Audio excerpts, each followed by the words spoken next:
Hey, Chris. Oh, you're muted. Whoops. Hey, how are you doing? I'm good. How are you today? Doing great, doing great. Thanks for Awesome. joining, Andrew. Of Hope you're course. doing well. Hey, Andrew. You Hello. weren't kidding when you said you geek out, eh? I'm telling you, if you can't, anything can be exciting or interesting if you try hard enough. Absolutely. Well, thanks for being here early. We appreciate you. No You get the worries. early bird prize, Andrew. Yeah, well, and I'm forcing my team to read the book, and I've done that with two teams so far over the That's last couple awesome. of years. Nice. Fantastic. So it sounds like you're familiar with Challenger yourself then. Yeah, when I was at SAS Institute, we had the entire organization go through it, so Awesome. That's great. hugely valuable for aligning go-to-market. Absolutely. Absolutely. We That's awesome. agree. And that's kind of why we feel it fell flat the first times. We only rolled it out to sales and really didn't follow through with marketing into our content. And I think that's really where it starts. Yeah, and it's the same. They're on a tangent now, or you give me the thread and I'm gonna keep pulling it. It's the same thing with like account-based marketing. It is a account-based revenue motion. It's Absolutely. not just marketing, it's not just sales. You've got to completely reorient how everybody's thinking. Hmm. Absolutely. Awesome. Well, we're looking forward to today. Yeah, Hmm. we are too. Greg should be on in just a minute. Cool. Yeah, I've got a few slides just to kick things off and set the context, and then I will pass it to Greg. Perfect.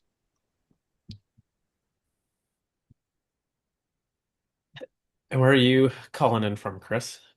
I'm in Raleigh, North Carolina. Oh, okay. What about yourself? Toronto. Okay. Yeah, spent a Awesome. lot of time in Raleigh though, in Oh, did Cary you? specifically, because Okay, that's right where on. SAS's HQ is. Yeah. Oh, okay. Awesome. Awesome. Yeah, not too far from me at all. 20 minutes down the road. Yeah, I'm trying to remember the you been to the bar, the Flying Saucer? I don't know if it's still I there. have the one. I don't know. Is there one in Cary? Is that the one I you're can't referring to? remember. Okay. I know there's one in Raleigh. I think there are two or three locations though. Okay, Yeah. yeah. Good trivia nights Good there. trivia nights, great Yep. cheeses as well. Great cheeses. Okay, I'll have to try that. Hey, Greg. Hi, Hey Greg. gang, how are we? Good. How are Good. How you? are you doing? Not too bad. Excited to get things rolling here.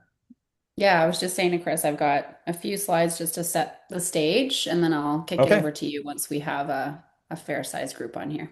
sounds good. Then I will not bother sharing my screen beforehand. I'll just pull mine up after you, Nicole. Thank you.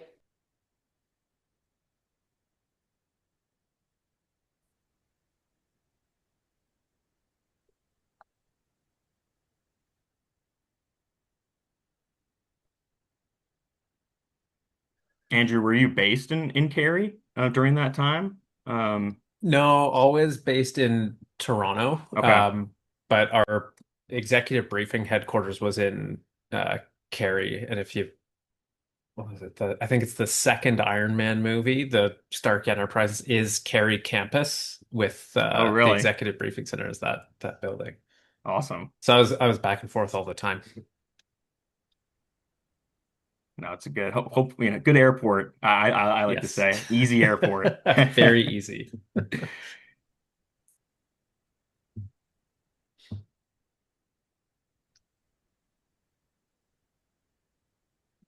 Have you made it up to Toronto or no?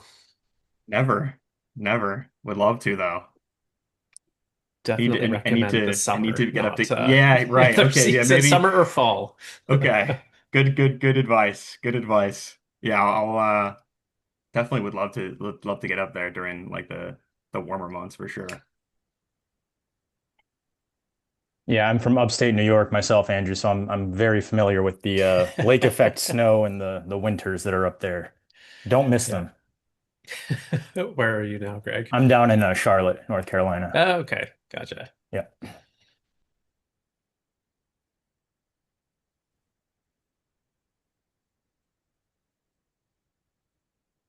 Hello, John. Thanks for joining. Nicole, I'm glad to be here. I'm very excited for this call. Some Yeah. great people on it, I can say that for sure. Yeah, they're all trickling in. How's your internet today or your teams? Everything's behaving? Listen, we're good as gold. We're good as gold. Good. We've done every update that this machine could possibly need. and Microsoft seems to be playing ball, so we're good. Nice. I think we give it another minute or two here, and then I'll kick things off. Sounds good. And Nicole, if you want to give me just a quick shout before you get rolling, I do want to hit the record button, but I don't want to capture all the preamble if we can avoid it. So just let me know when you want me Absolutely. to get started there. Yeah, we're not quite there yet in terms of participants, so let's just Absolutely. give it another couple minutes. For sure.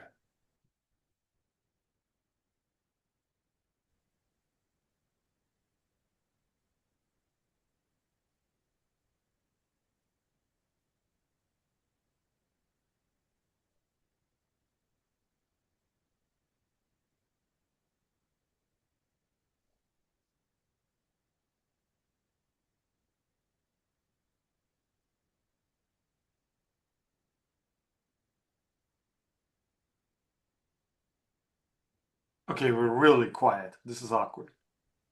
Hey, Bogdan, thanks for You joining missed the banter. We were talking about cheese earlier. us. And that's why I got so quiet. Can attest to that conversation. I heard a mention of the lake effect as well. I think it was upstate New York. Ever since I moved from the East Coast to Ontario, I find that like I can get away with blaming a lot on the lake effect. I just find it's like a catch-all scapegoat for Where are like you in Ontario, Phil? I'm in London, Ontario, baby Me London. too. Me Oh, too. really? Yeah, we get it from both sides, that lake effect snow. It's not fair. Oh, yeah, yeah. What's a lake effect snow? Sorry, for those of us that live in areas that are not -20 all the time. Blowing snow off the lake. There seems to be more snow when you're near a lake. Ha! Yeah. So when you're in a hot tub and the steam rises and it turns into snow? That's Yeah. lake effect snow. I don't know Thank you, that either, Cynthia. because again, Portland doesn't have -20 too often, but yeah, that's a good thing to know. Nice. I All right. also blame the summer humidity on lake effect as well. So I find you get it both, right? We get the Also Georgia true. humidity in the summer, but we also get the great tons and tons of northern snow in the winter. Mm-hmm. Yeah. All right, Greg, I think you're safe to hit record and I will kick things off. Looks like we have majority here. Sounds good. I think we've been recording for a bit. I do see the Richardson recorder, but just to be Okay, safe, I'm going to hit the button on my end here really quickly as well. cool.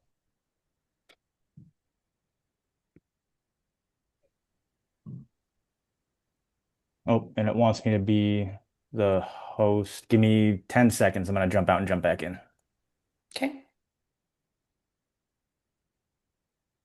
Who wants to keep talking about lake effect snow? We already Yes, have it Phil, recorded. I know you're good so- for it, Phil. I'll blame everything on the lake effect. If I can't run as far as I used to, that's not age. That's It's the lake lake. effect snow. Yeah, 100%. Yeah.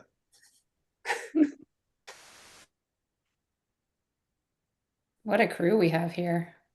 I'm excited.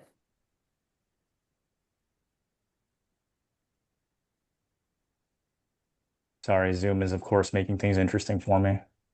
No worries.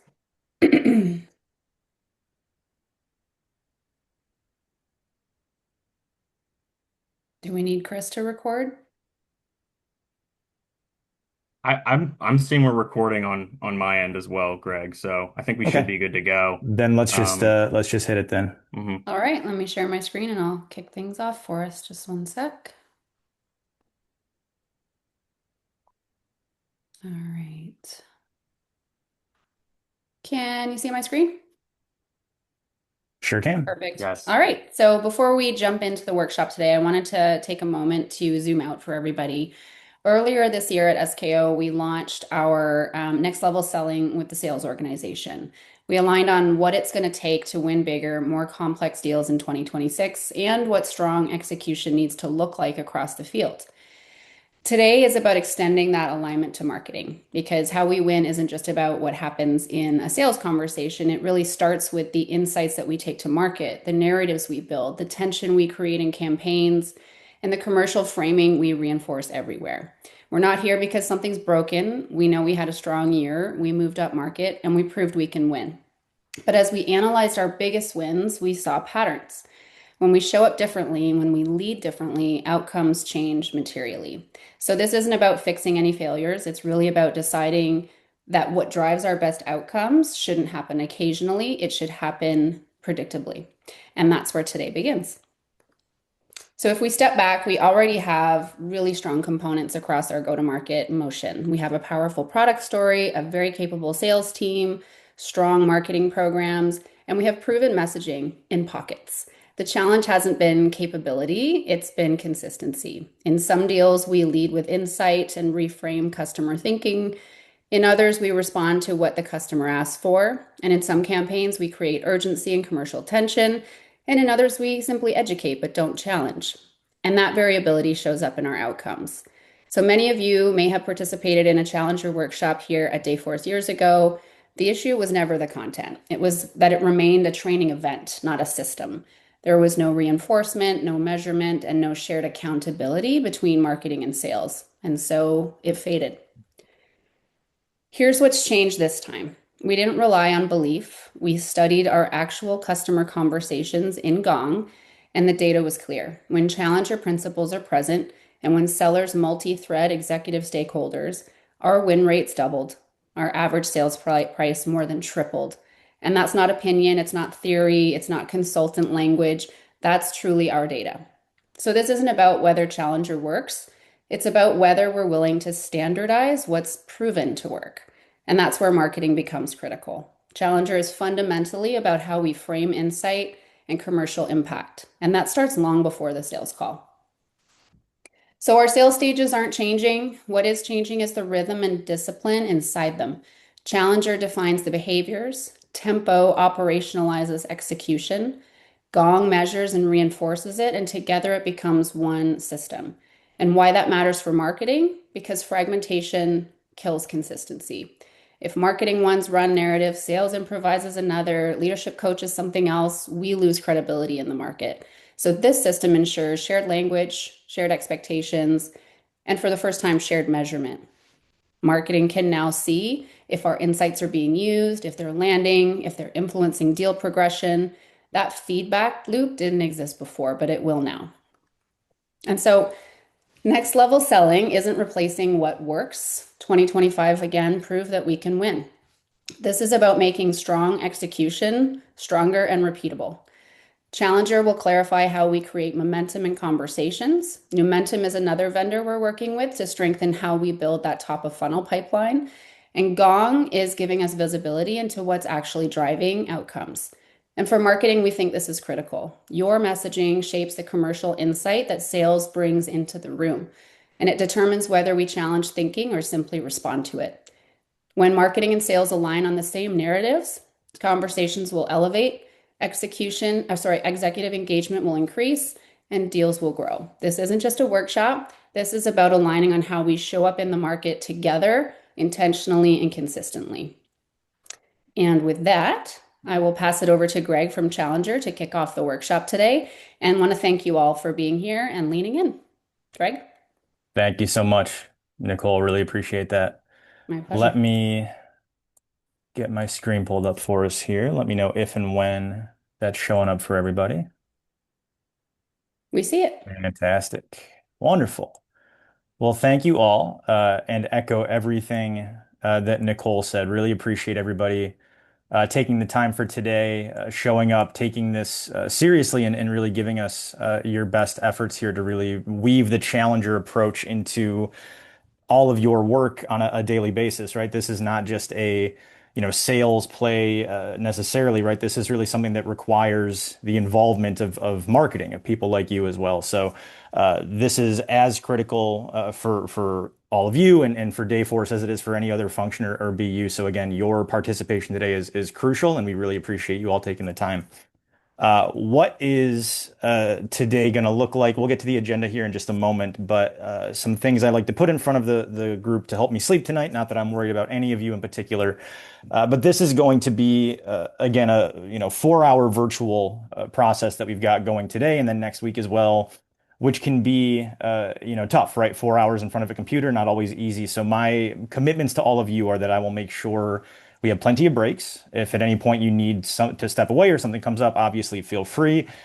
But while we're here on the call, actively working through the slides here, I would just ask that we do our best to, again, stay engaged, participate, come off mute when there's questions. I'll tell you right now, I never see the little blinking icon in the chat. So if you put something in chat, I promise I'm not ignoring you. If you have a question or something you want to share, the best thing is to shout it out, cut me off, interrupt me. Doesn't bother me one bit.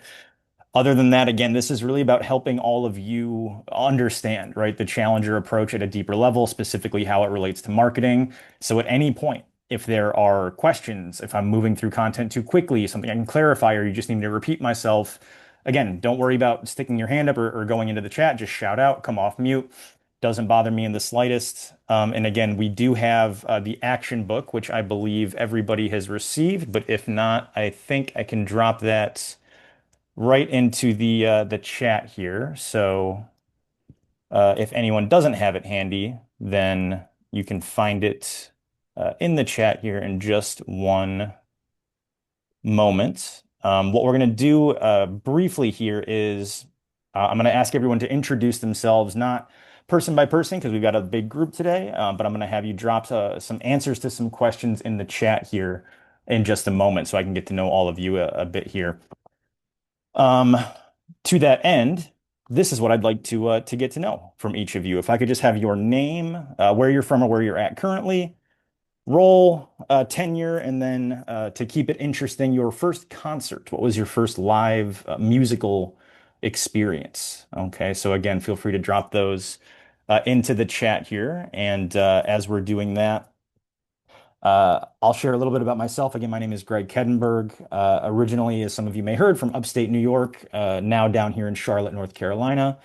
I am a principal advisor at Challenger, which means that this is pretty much all I do, work with groups like yourselves going through our marketing focused workshops and commercial insight design as well. And I'll cheat a little bit on the last question. My first live experience was not technically a concert. My dad took me to see George Carlin when I was really young, probably younger than I should have been for that kind of experience. But uh, I always loved that memory, and it was a great time, even if it wasn't age appropriate necessarily. So, all right, I see some answers flooding in here. Fantastic. Sum 41. Okay, I don't get to hear a lot about them these days, but they were great. What else? Dave Matthews Band from Mitchell. Pink. Becca, love your style. Pink is fantastic. Lincoln Park. Rafi. Okay, Garth Brooks. Got some good variety in the musical tastes here. Fantastic.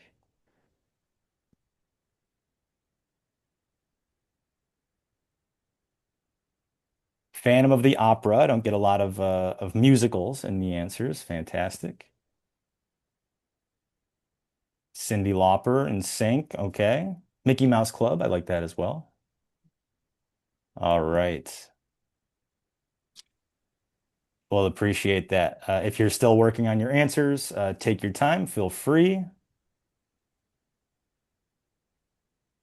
Unknown Romanian band. That could be a band name itself if it wanted to. I like that. All righty. And again, if you don't have the action book already, I did put a copy in the chat. You might have to scroll up past everybody's intro answers, but that is there as a resource for you. There's going to be points in time where we'll be kind of jotting stuff down. Obviously, feel free to use that as a resource to take notes. Some of the slides will have associated page numbers in your action book. So if there's any ever confusion again, or you're not sure where we are, it's a good way to keep track and make sure we're on pace. And I'm trying to count as I go. I think we have most of the entries here from the group. So again, really appreciate that, and great to meet all of you and get to know you and your musical tastes here just a bit. So what we're gonna get into here in just a moment is kind of talking through some of the initial pre-work, asking all of you to share your thoughts, chime in with perspective on some of the things we did ahead of time, getting everyone's input on just kind of Challenger overall, make sure we have a shared understanding and baseline as far as what this is, how it works, what it looks like. As we look through the slide here, not that I expect a lot of hands to be raised necessarily, but is there anybody who did not have a chance to get to the majority of the pre-work here? Did most of us get a chance to skim through the majority of it? All right, I'm seeing more thumbs up than not. Always a good sign. Fantastic.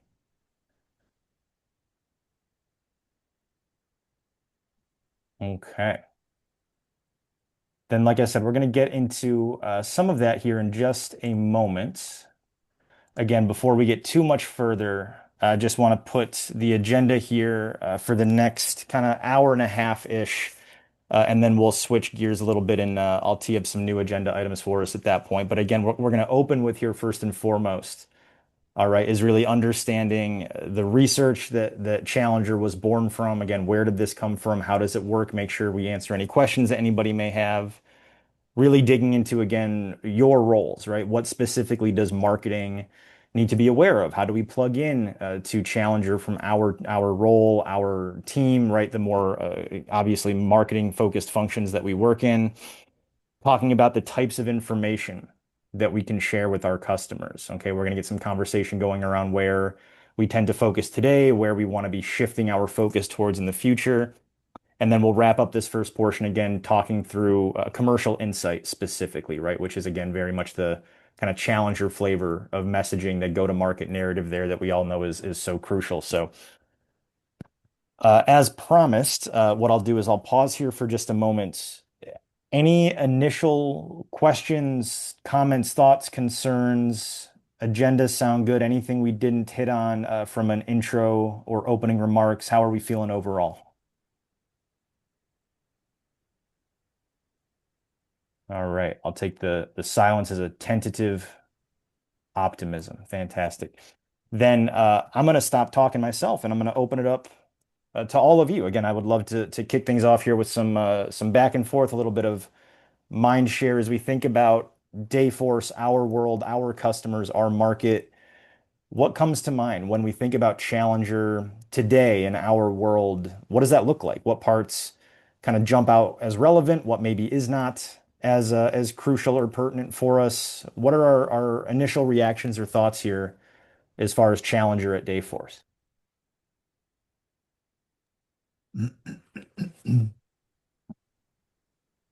Cynthia, so polite. Please feel free.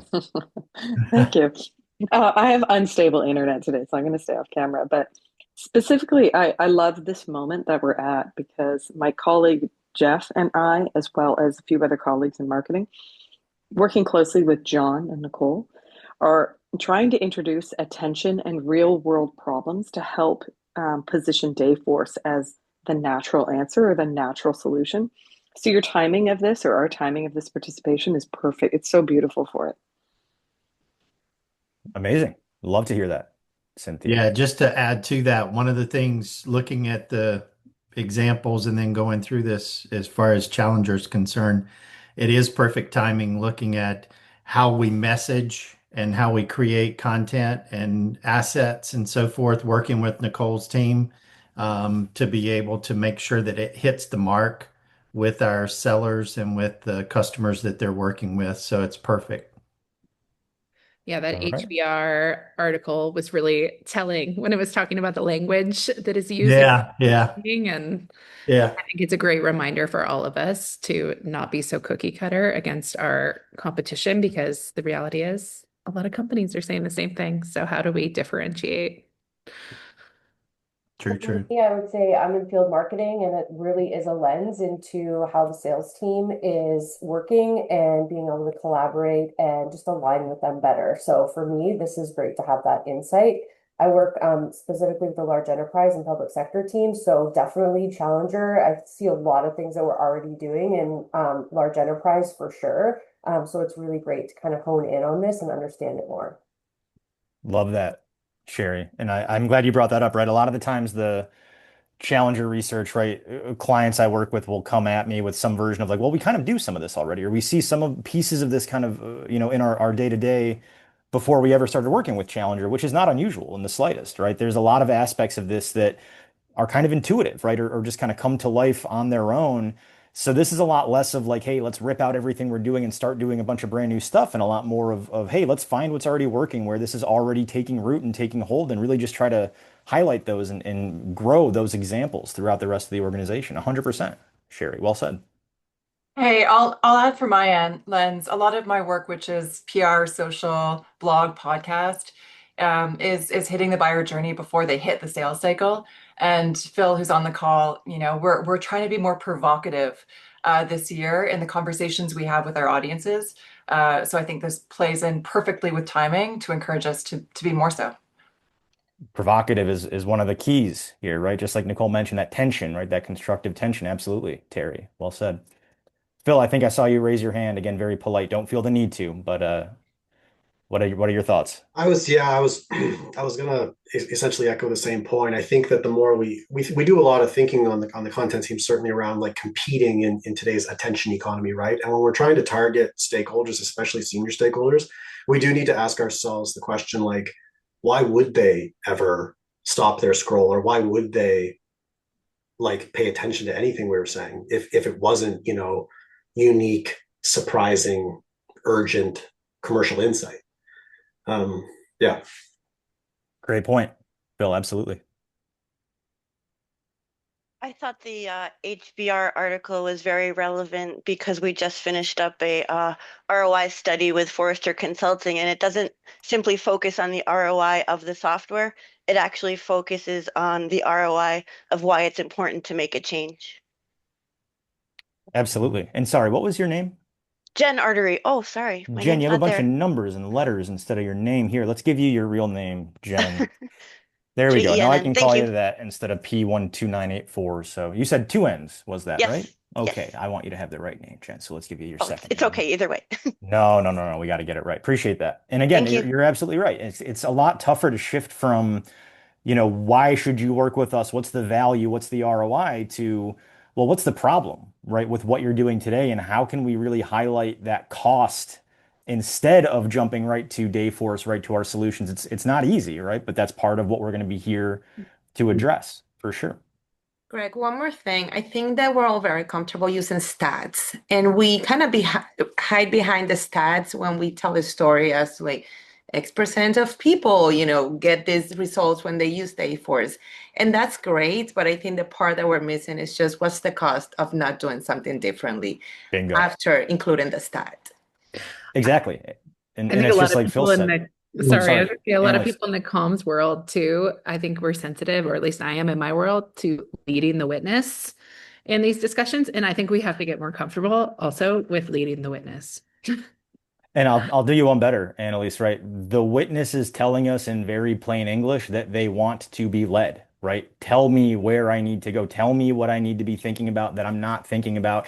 Just like Phil said, right? They're desperate for a reason to stop their scroll, right? They just don't often get those reasons or have that justification. So you're spot on, right? We've got to give them something different. And back to Adriana's point as well, it's a muscle, right? Our brain needs to be retrained to really stop and be deliberate on, well, what is the cost, right? What is the problem here, right? We always want to jump right to how we can help and how great our solutions are. And it's not that they aren't great, but everybody, I can't remember who made the comment earlier, right? Everybody's solution is always fantastic and great. No company's ever putting content out about how things aren't going as well as they want or about how customers aren't getting what they're after, right? So this is a lot more about standing out just by mere virtue of focusing on the problems and the downside rather than here's how we can help right off the bat.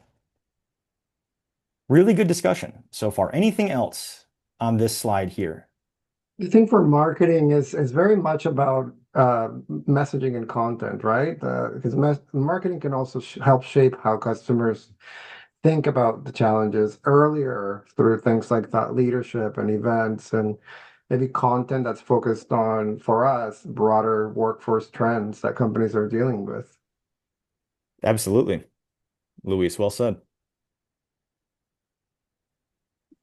Again, really Greg, good back and I'll forth add so far. Please, John. I'll add one very quickly if I can. And this comes from some of the executive engagement research that we've been doing. But the reality is that everybody is feeling decision and change fatigue in today's world, right? And so therefore, some of how those that we are marketing to, they want to feel that they want to feel confident that who they're dealing with knows how to get shit done their end, and that the experience itself is going to be as effortless as it can be for them against the decision and change fatigue that they're experiencing in this world. And so I think we often frame this in terms of the value that we add versus the behavioral elements that our targets are experiencing. Spot on, John. I love that, right? We should print that up and put that on a t-shirt. Again, it's not easy, right? This is something that takes repetition, it takes muscle memory. But if we can really start to zero in on, just like you said, John, right? Like what are the short-term, more relevant problems that we're solving? It's almost counterintuitive, right? Like I think Luis mentioned, right? We're all about the messaging and the content, and our brains kind of naturally gravitate towards the positive, the beneficial. Here's the outcome. Here's the reason why this is a good idea. But we've got to keep in mind, right, that probably over half the time, our customers are not necessarily actively out seeking a change or a solution. Because to John's point, change is hard, right?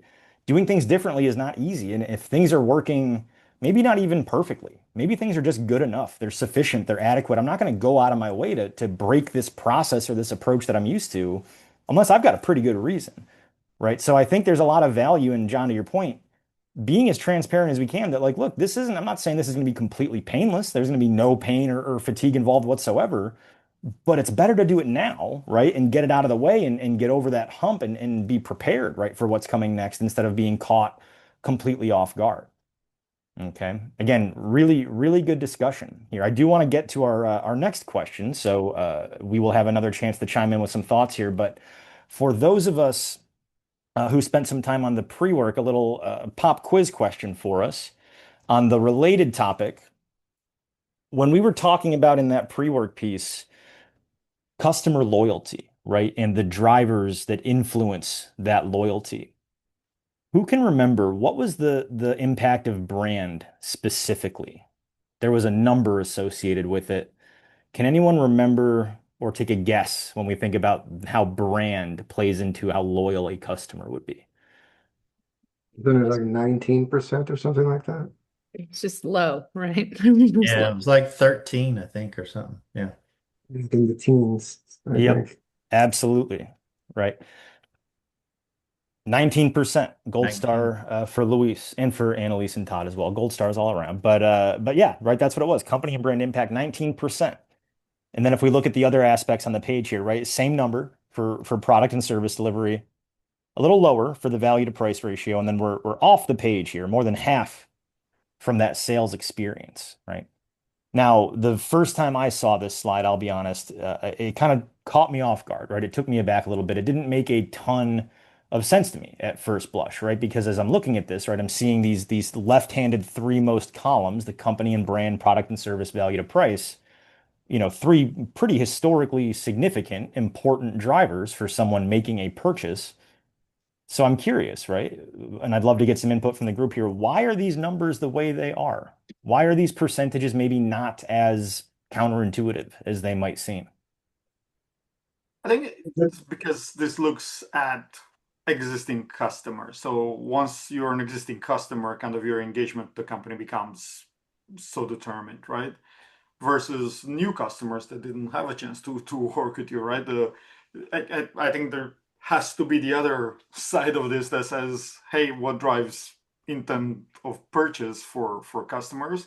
And that's where brand actually will be a bit higher, right? I think in that document a little bit lower talks about, hey, it takes whatever 60% of the journey before somebody engages with the sales rep. Yep. Well, that's 60%. That's where brand and engagement with the company from a messaging perspective, from a product perspective, becomes so much more important. So I think it depends how you look at this, right? Existing customers Certainly. versus new ones. There will absolutely, right, be variation in this by industry, market, geography, new, returning customers. These are not static by any means. It's a good point, Bogdan. I mean, I'll say I wasn't surprised by the brand impact if you're talking about existing customers. I was surprised by the product and service delivery side of things, though. Like I was trying to think about like my own sort of tooling and purchase areas, and I'm like, I don't know. This surprised me the most. Like I would think that would be much higher than the sales experience for an existing customer. And I'm not sure. I mean, I the sales folks on here have, been much more entrenched in that. But is this our experience in sort of renewing customers? Greg, I think that another reason is a lot of like enterprise companies, look alike, and vendor and as prospects, we kind of expect these companies to already, if they're in the market, they all have somehow a good product that operates similarly. They have strong teams, brand, etc. So I think they're just trying to look for that delta that sometimes comes with the expertise of, let's say, a person or a seller. Yep.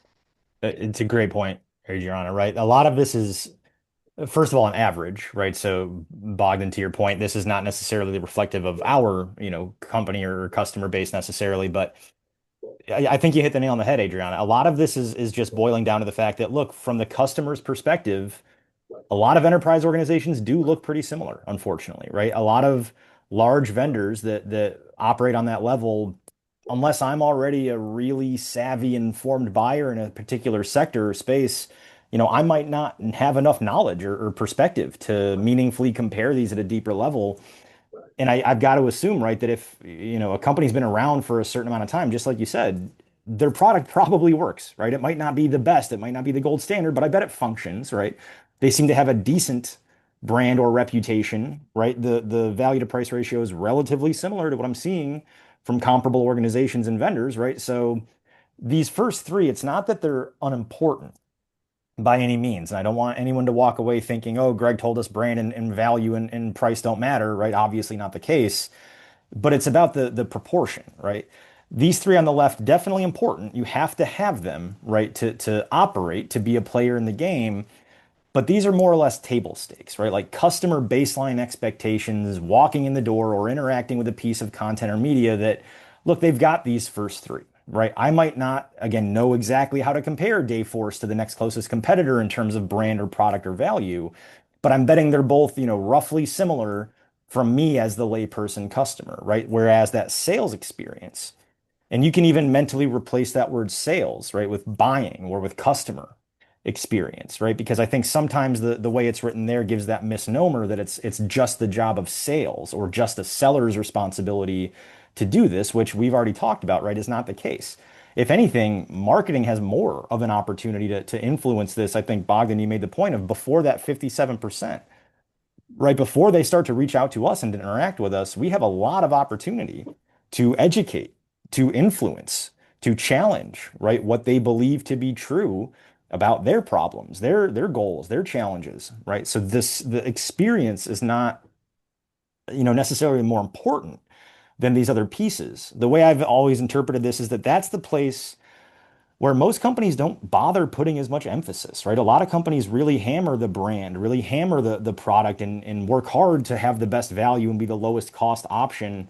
And those things, again, have some play, they have some influence. But if we can deliver that really top tier experience and journey for our customers, that's how we're going to get them in the first place. And that's how we're going to keep them, right, over the lifetime value of them as a buyer, as a returning customer for us. Absolutely.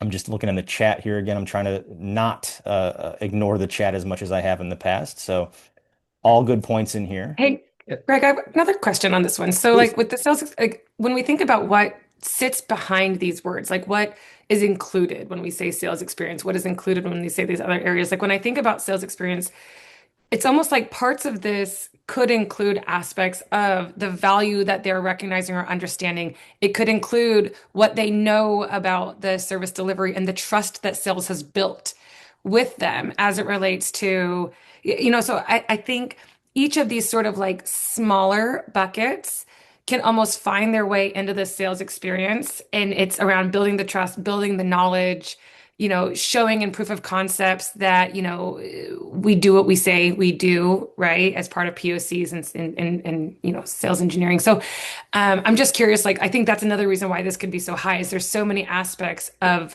the entire picture around building the brand, the trust, the product truth into the sales experience that allows it to mean so much more from a loyalty perspective. Now, I'm going to double click on that too, because if you think about what are the marketing moments that live within this, where Yeah. we do a particularly good job. Mhm. Summit, the field events, the executive experiences at Discover, and a lot of the programs that are getting stood up with Yep. Demand Center and the rest of the teams. Yep. Yeah, it's not Exactly. just sales. It's what is, as I'm getting introduced to the class of Dayforce and I'm being treated well by them in my purchase environment, Yeah. I hope and I come to believe and trust that product will take care of me, that services 100%. and support will take care of me. So I think it's putting it customer centric. It's the purchaser experience as much as it is the sales experience. It's a great point. Andrew, Phil, I see you're patiently waiting with your hand raised as well. Oh, it's all good. I mean, yeah, I think this has kind of come up in a couple of the answers, but just for me, looking at this graph, it's a bit difficult because like it talks about them as though they're almost like a single point in time, whereas like these are Sure. sort of sequential moments in the buyer journey. And like our job is to make sure we get into the sales experience to begin with, right? So we're most interested in what factors predetermine whether or not we even get to that point, right? And I would have to imagine in a pipeline analysis that, you know, company brand has a pretty big impact on whether or not we even get a shot at driving loyalty with the sales experience. Because as far as I know, like most serious buyers have a short list in mind when they set out to buy something new, and it's based on awareness and brand. And so I think it's if we kind of stacked them up and like, oh yeah, but how much does this one actually hinge on the previous one being strong? The picture's a bit different to me. It's a great point, Phil. And Jennifer and Andrew, again, I agree with everything that you've all said.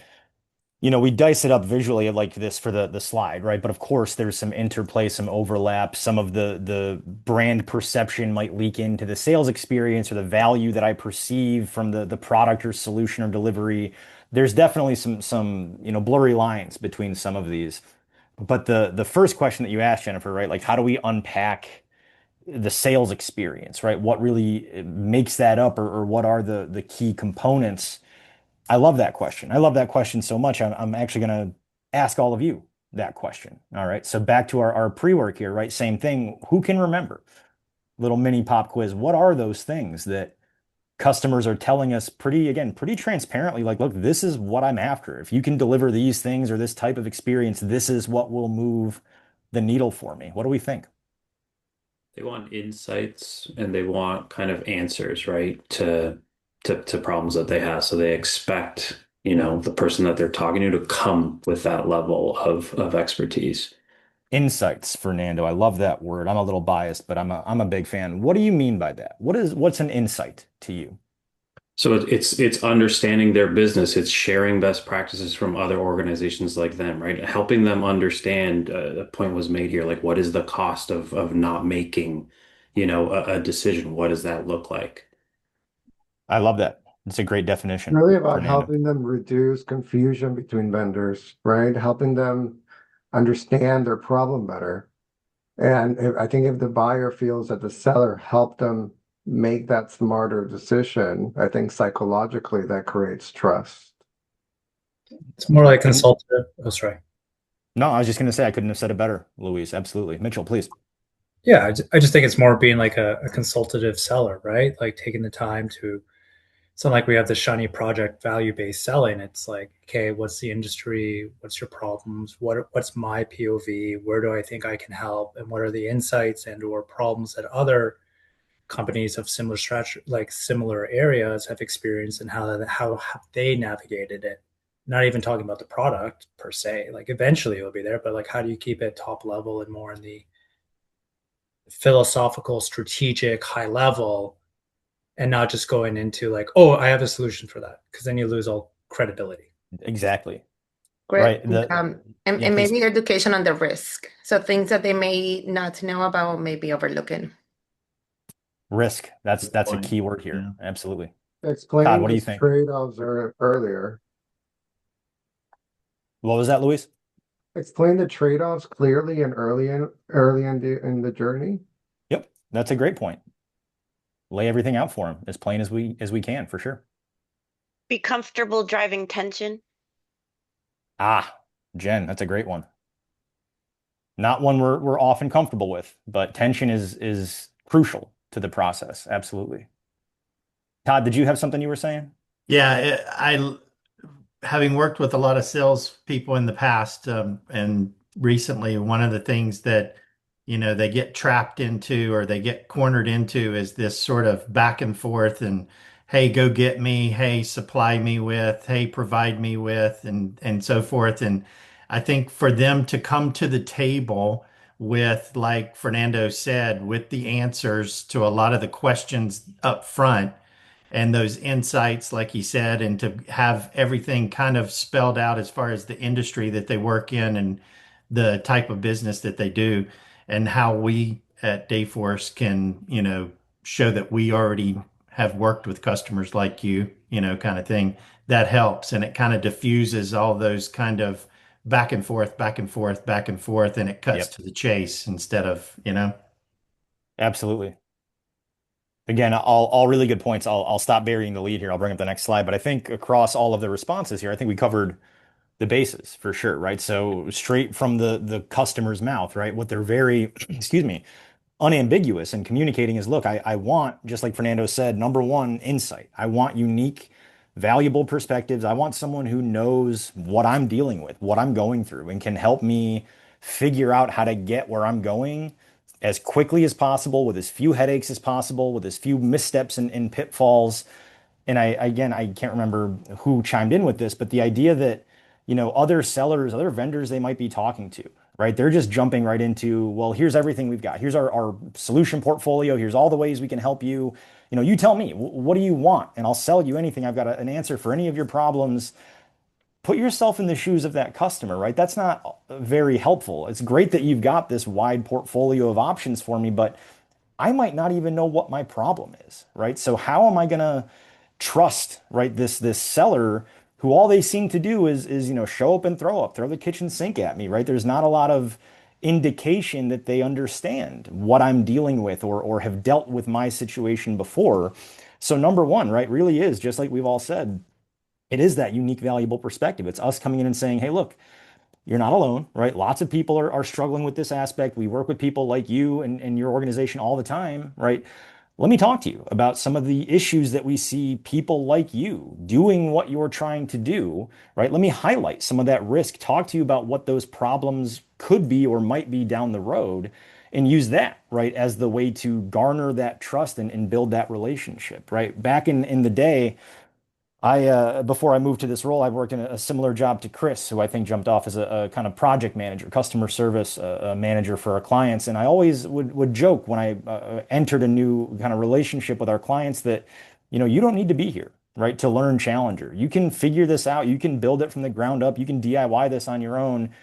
But if you want to do it right, if you want to do it fast, if you want to know the mistakes not to make on the way and realize value more quickly, that's what we're here for, right? I don't know more about Dayforce as an organization than any of you, but I have seen countless companies implement Challenger incorrectly, do it the wrong way. And that perspective is incredibly valuable to people, right? That's what they're after. That's what they want to know of, like, hey, what should I not be doing? Right? They're interested in best practices just as much as, I don't know, whatever the inverse of that would be, right? Like best mistakes. What are the things I definitely shouldn't do? What are the steps I really shouldn't be tripping over?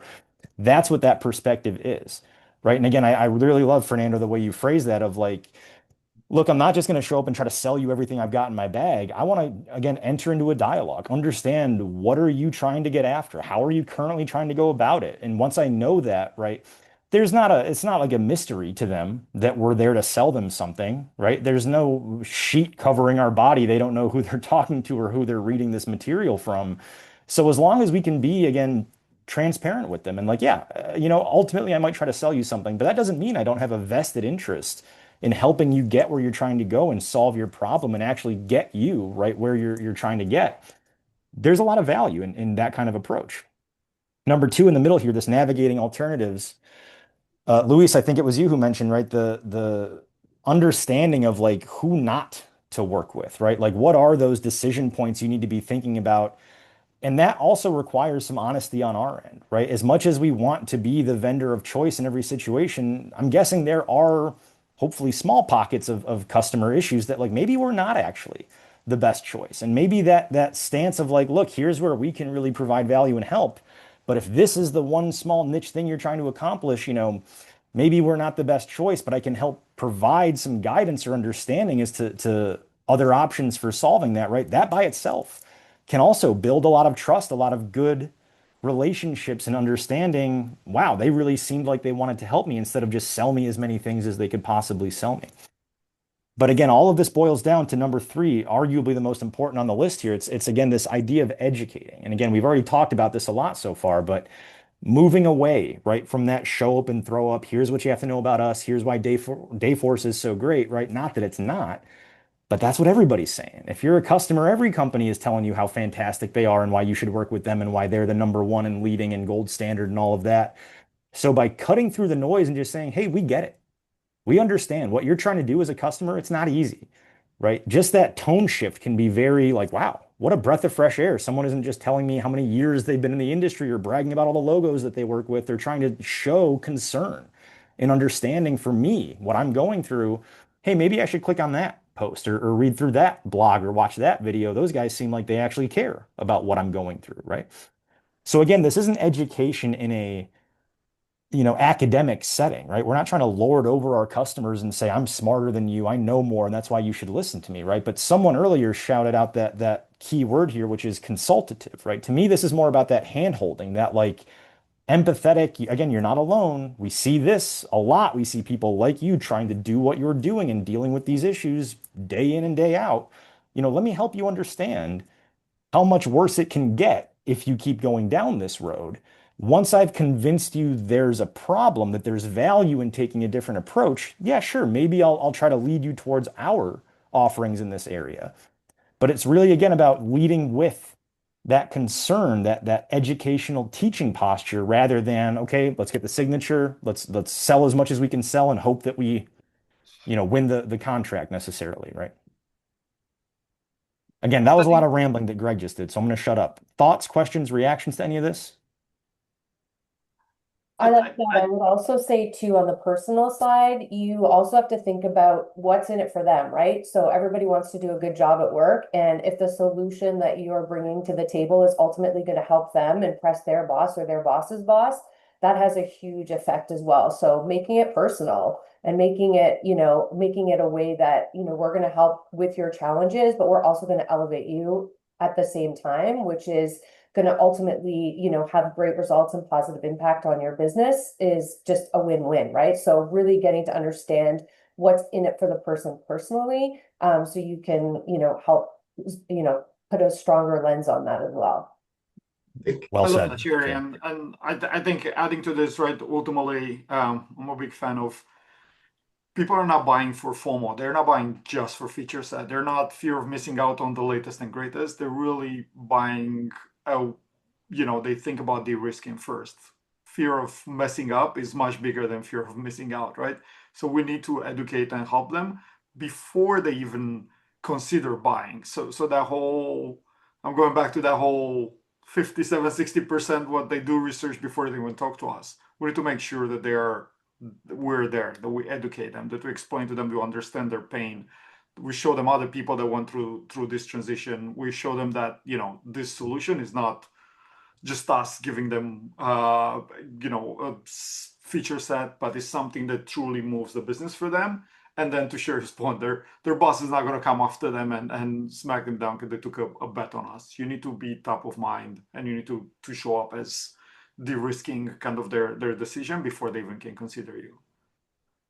Yeah, I think that's definitely I definitely agree, and kind of share to your point, right? Like personalizing the benefits, but personalizing the consequences, right? Of you are on the hook for this personally if something goes wrong. And that might include marketing materials that say, you want to avoid career limiting mistakes, or what you're going to have to explain to the board or the CEO.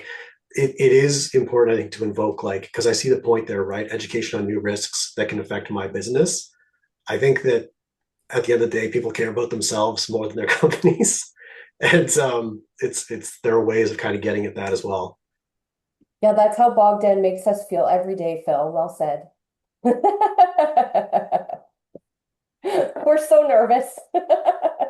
There On the is. hook. There is. Absolutely. There's some constructive tension. if I've ever seen it. What else, if anything? Okay. Then let's switch gears a little bit. Let's get a little bit more granular here as far as the challenger approach, but again, more specifically how it relates to marketing, to our world. So as we may or may not know, right, the kind of four key challenger skills, right? This is what we really teach in the more seller focused upskilling workshops, right? We have, like we've already mentioned, right, creating constructive tension, teaching, like we just talked about, right, more of that educational stance and posture, tailoring for resonance, right? Again, like we heard just a moment ago, the idea that if we're talking to someone who we can help them be seen, right, as the champion, as the difference maker, as the change driver, right? That's great. We want to help them be the winner, be successful and get them where they want to go. But we can't necessarily market to everybody like that, right? Because that's not reflective of everybody's journey. And then number four, taking control. Okay, so these are the four, again, kind of core challenger skills.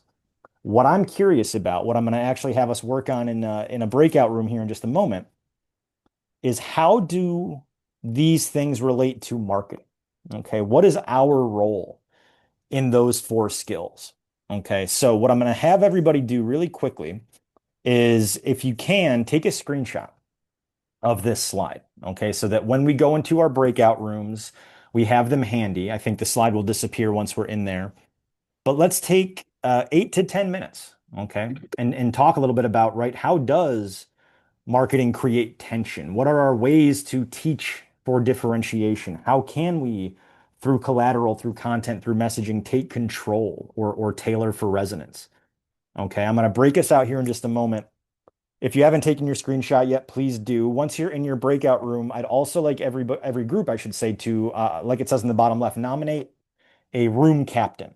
Okay. Now, just because you're a room captain for this breakout does not mean you're permanent room captain forever until the sun burns out, right? We're going to be switching up the teams here. But I do want to have a situation where at the end of the breakout, we have one person from each group who can kind of share, hey, this is what we talked about. This was our focus and our discussion on the different skills and ideas here. Okay. So like I said, 8 to 10 minutes. I'll try to hop around and jump into each of the different rooms, make sure we don't have any questions, that things are going smoothly. Any questions before we do our breakouts? Anything not clear about how we're going to spend the next 8 to 10 minutes here? All righty, then let's do this. I'm going to stop sharing for just a moment and hit our breakout room buttons.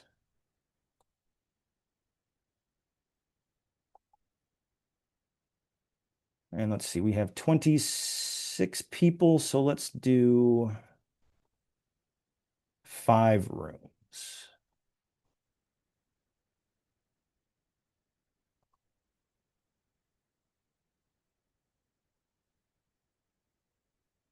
Okay. Oh, it wants me to move. Okay, bear with me just a moment here, folks. I apologize. These never want to play nicely with me.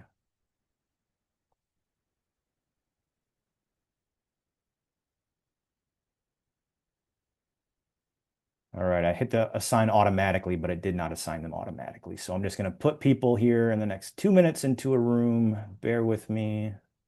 We can start thinking about our answers already.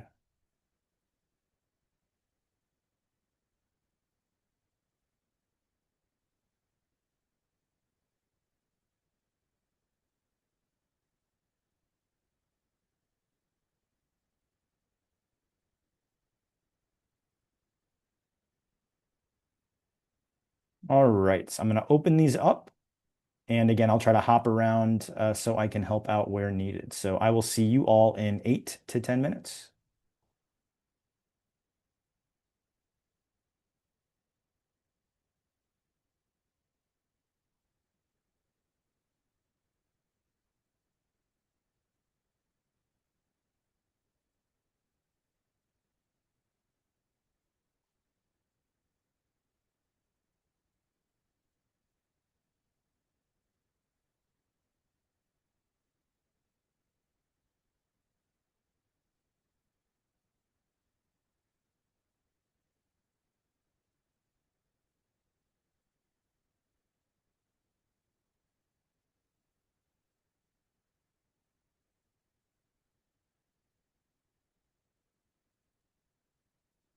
So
Hey, Chris, I don't know if you can hear me.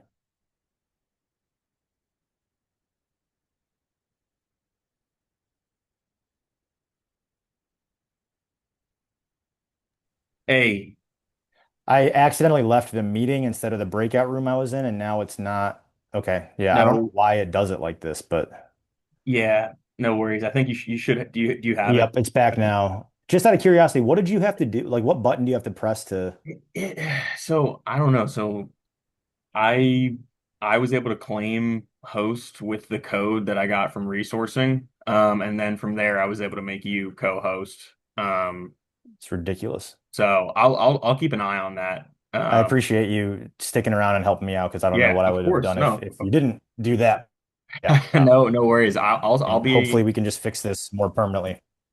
yeah, absolutely. And thankfully I'm just working on other things in the background, so I'm on, Perfect. and so I'll continue to monitor, as breakouts happen, just to make sure you still have that, and I'll continue to add you to that as I needed. appreciate it. And I'll try to be more careful and not hitting leave meeting All moving all forward. good, So, all good, all all right, good, man. Greg. Thanks Great again. job so far.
All right. Welcome back, everybody. We're going to give the other groups a moment or two, get everybody else back in the main room here.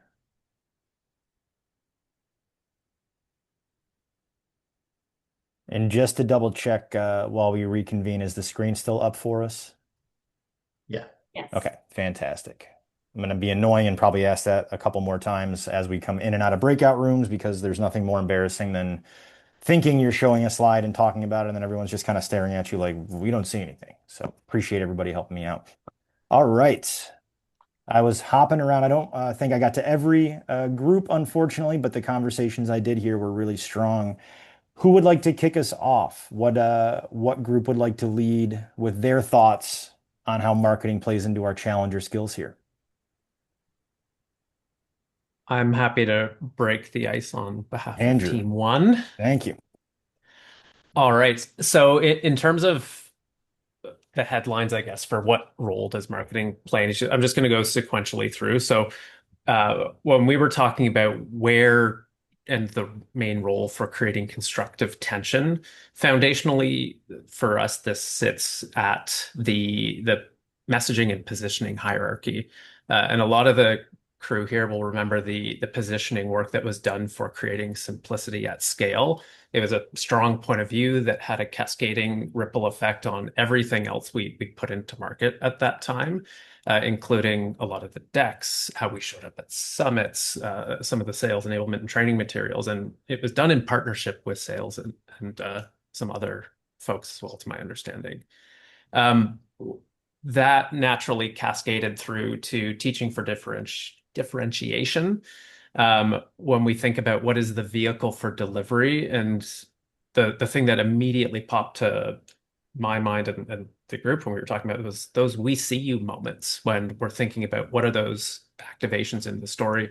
And Adriana brought up David had a really great one here. It's our favorite video that we show, the Jenny video for those payroll inflection points where he's literally implicitly understanding the workflow of those peaks and valleys of friction points and smooth sailing. And that automatically establishes a bit of trust and making the buyer, especially in this case, understand that, oh, you know my problem. You've seen this before, and I now believe that you have the ability to teach me, which naturally bleeds into resonance. And I think what we were chatting about here was not only seeing ourselves in the story, but where we have an opportunity to do a little bit better. And the blockers to date have really been time availability. Is how do we get this more narrow into the personas that we need to address, the industries, and also the segments? Because that "we see you" moment has to get very, very personalized, which is where I think Jeff was saying there's a cool opportunity to riff on this with AI, because that gives us a bit of that unlock to deliver that content at scale from a resonance standpoint. And then taking control for us, we have the biggest broadcast real estate in the company as marketing. So this is where we show up, how we show up, the tone in which we deliver a lot of things and take the stage. And I think Jeff was saying, forgive me, Jeff, this is part of the Daymakers narrative, and how do we carry that forward? And I'm going to go into the MCLTX pieces that we were speaking about too, and in terms of being the pace setters for how we show up as marketing and also the brand. Appreciate that, Andrew. Sounds like there was some lively discussion over there in group one. Great Indeed. stuff. Everybody was engaged. Love to hear it. All right. Just keeping an eye on the clock here. Let's maybe hear from two more groups. What else did we cover in, Lee? Yeah, happy to go. So we were group 5. So I think we had a really great discussion. I think one thing that John Dugan was in our team, we were lucky to have John Dugan in our team, is remembering that, this isn't something that our prospects and customers are doing often, right? That we are bringing them into a process where we need to fill them with confidence, right? Both in executing against the ask, right? That they're being asked to find a new software, but also to feel that they're confident choosing us, right? So how do we build that confidence even before they get to sellers, right? How do we create that trust, and how do we act more as like a consultant, right, within the marketing department before they even meet a seller? Another thing too that I thought was really important is, we talk about our new buyer guides and really going and creating tension and asking prospects, is it all in one system, right? What are the integrations like? But I think we also need to remember that these roles aren't always talking software every day, right? We need to translate this into what their actual pain point is, right? So are your payrolls not working correctly? What happens when do a shift change? How does that impact payroll or whatever system, right? And putting those pain points into moving above, what the pain point is with the software, and what's their pain point that they're experiencing every day in their job, right? And speaking in that language. And then just the element of personalization, right? And also timing, right? Making sure that we're getting in front of them in proper timings, but also that we're getting in front of them with a proper personalized message, right? We can do as many webinars and try to market them as much as we want, but if we're not having a message that's resonating, there's, little value that we're going to see in pipe acceleration. Yeah. And really just focusing on the value, right? What is the value that we provide, but a value that's going to solve a pain point that they experience in their everyday versus a software pain point. And now I'll get off my soapbox. No, not at all. That was great. We live for soapboxes here. Thank you very much, Lee. Well said. All right. One more brave volunteer. What other marketing involvement did we discuss as far as our challenger skills here? I'm happy to go. I think it was team 2 that I was on. But we kind of started from the premise of just like the best way I've heard the challenger method described, right, is that you're not selling a product, you're selling the worldview that makes the product inevitable. And I think that begs the question, right? Like, how does one change a worldview? And the most common method is through storytelling, right? Repeated storytelling. And so I think that marketing really needs to be that surround sound that is like omnipresent across everybody's awareness and within the sales conversations themselves. It needs to be very urgent. We need to ensure that it's very, very consistent, right? Because changing a person's worldview only works if it's very repetitive and very disciplined. If there's any inconsistency or fragmentation in the way it's being executed, the new worldview won't congeal like in the minds of the people we're trying to sell to. So I think it really comes down to that question of how do you change a worldview, and marketing's part, right, in making sure it's urgent, consistent, unique, omnipresent is really the way we look at it. That's a great summary, I would say, Phil. I like that, right? The urgency, I think, is where we tend to struggle a lot. Not we as Dayforce, but in general, right? Human beings, we don't attach to urgency, to discomfort, to tension the same way we do, right? To positive, happy, sunshine, rainbow, everyone's happy and great, right? Outcomes, which is frustrating, right? Because I think that, to your point, Phil, that's how we change the worldview, right? No one's going to go arbitrarily adopt a new mental model or start randomly doing something differently for no reason, right? We've got to give them a reason, and more often than not, in a sales and marketing world, the reason takes the form of the problem, right? No one's going to want to find a new solution or bring in a new product or approach until they're convinced that what they're doing today isn't cutting it anymore, right? So that's why when we talk about the risk, when we talk about the cost, when we talk about the problems, it's not doom and gloom for the sake of doom and gloom, right? We don't enjoy being negative, but the research behind the psychology at play here shows that when we position the negative up front, right? When we lead with the cost and the risk and the downside, a human being, right? Our brains are almost 3 times as likely to act on that information. So that's why I love the way you phrase that, Phil.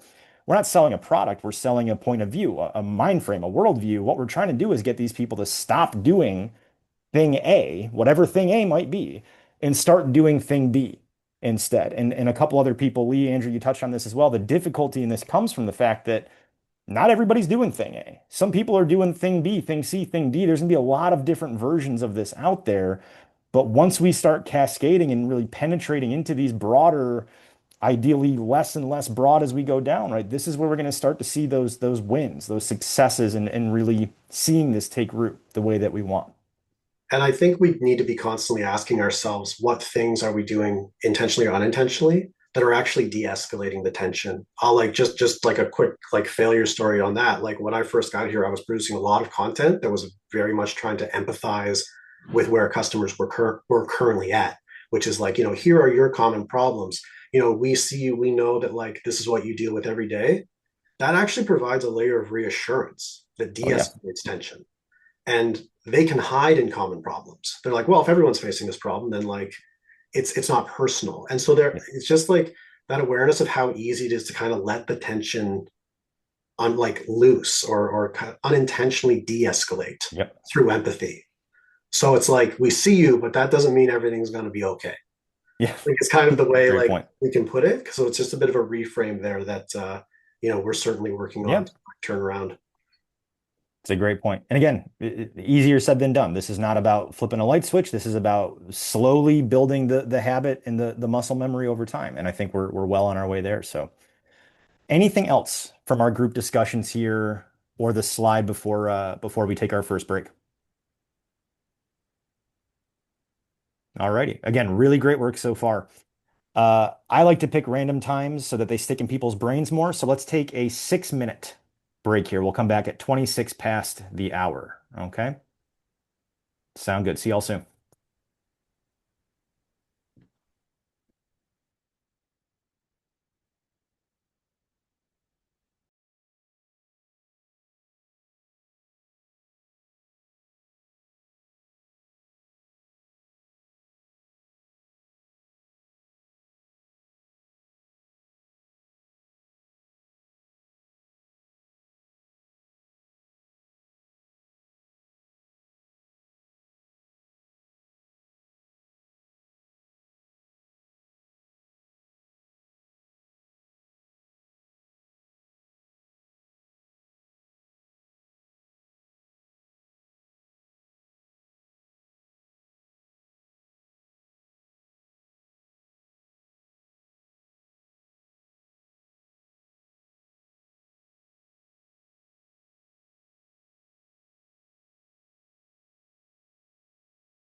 All righty, 26 past. We'll give everyone 30 seconds or so to jump back on here.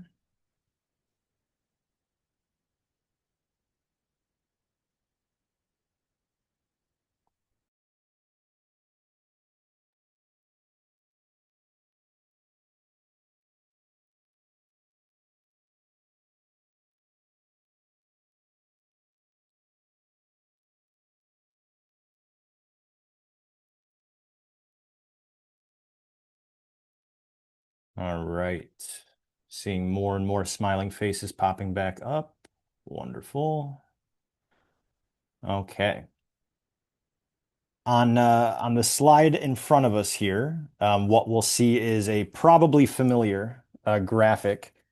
We'll talk through this in the next few slides a little more quickly because again, my understanding is this is stuff we've seen before, right? We've been referencing this slide as a matter of fact for the first bit of the meeting today. What we're looking at here, right, is the kind of place where Challenger began, right? It's understanding that customer buying behavior, right, had been shifting. This is back from 2007 when the book was originally written, but really digging into the idea that Challenger selling was born out of a response to customer behavior, right? And just like Bogdan has been mentioning so far, right, what we're looking at here is the outlay of the dynamic that customers are waiting, right? They are doing a lot of their own homework, a lot of their own research. This orange arrow on the left here, this is kind of that black box, right? Where they're gathering information. Maybe they're coming to our website, comparing us with other, similar vendors, so to speak, but we don't have a lot of purview into that, right? We're not always privy to what they're looking at, how they're learning, where they're going to get this information. So when they bring us right into the fold at that 57% point, it's a lot harder to get them to go backwards, to reconsider, to reset their criteria. And again, I've heard this from a couple people already today, but our goal, our job here, right, is to get in earlier. It's to get ahead of that 57% point. So how do we do that, right? What's the best way to get the process resetting or get them to back things up a little bit? The answer is right here on the next slide, right? So when we take a look at the drivers, right, of changing that direction, of getting someone to slow things down, put on the brakes, or maybe even back up a couple of steps, right? The levers we tend to pull, especially from a marketing perspective, right, are things like, interesting facts or anecdotes or representing the SME perspective, easy to understand, quick to find, right? And again, it's not that these things are bad. Well, I guess some of them are a little bit bad on the right-hand side, but only negligibly so. It's really more about the idea that, look, the way to reset, or in this case, like it says at the top, to disrupt, right? To go from this kind of waiting to be brought into the fold to, no, I'm going to take control, no pun intended, right? And try to get into this a little bit earlier. The two key drivers here are number one, by a long shot, right? Teaching, right? Positioning that educational information, sharing new information. This is what we see a lot of, again, customers or people like you dealing with, struggling with. These are the reasons they run into these problems. These are the risks of not addressing these challenges ahead of time. But then the second one, again, we've already talked about as well. It's the urgency, right? Providing this person with compelling reasons why it's necessary to take action. It's a long-winded way to say create tension, create urgency, right? So presenting information that is relevant, that is interesting, but doing it in a way that has that time element to it, right? The clock is ticking. You've got to be acting on this yesterday, if not today. So we've got to provide that new information, that teaching stance, but do it in a way that drives that urgency, that tension, which again is really where commercial insight starts to take center stage and really take the focus off of what's the solution or product that I'm trying to pitch here and more about how can I connect with this person, show them, I can't remember the phrase we heard before the break, right? The you see me moment, right? Like I think that's so powerful, that's so impactful to get these people thinking about like, wow, I'm not alone, right? Maybe they do actually have a way to fix what I have going on or help me understand a new way of dealing with this problem that I didn't know other people dealt with this, right? I wasn't sure if this was something we saw out there in the market or not. So this is really what we want to put that focus on, right? Is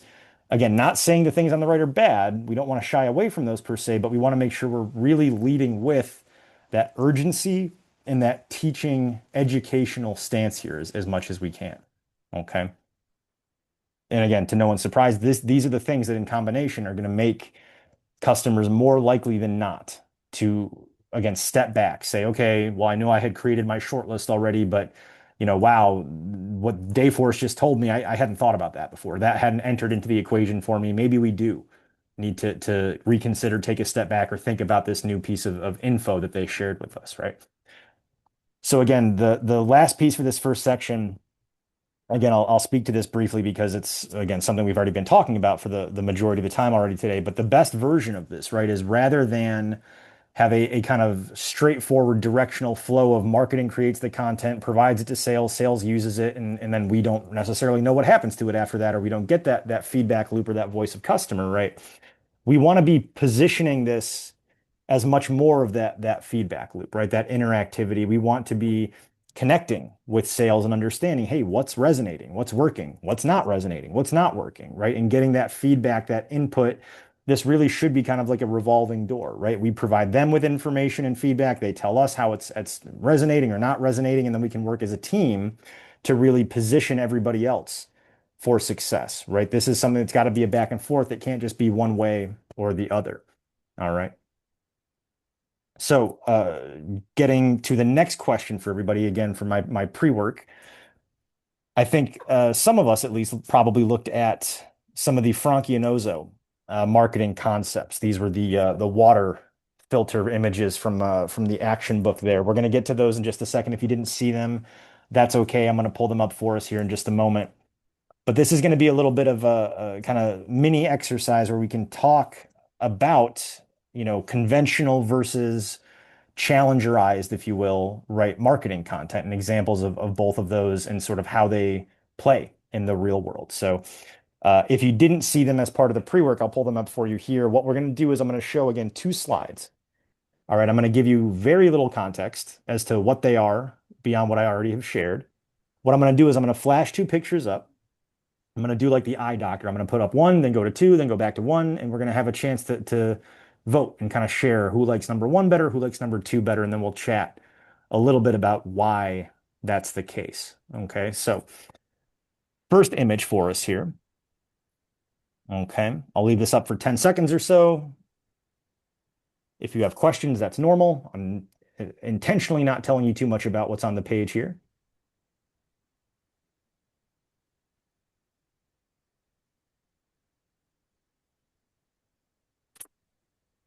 Okay, then we'll bring up number 2 and we'll pop back and forth in a moment here.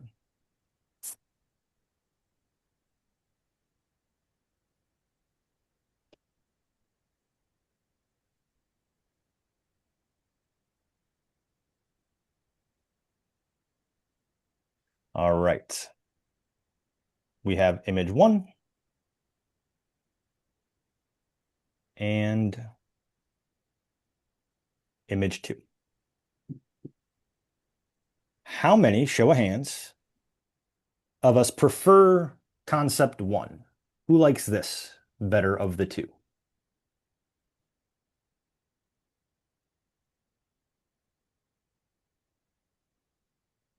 Okay, how about number 2?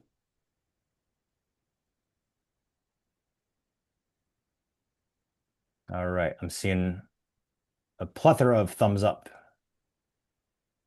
All righty.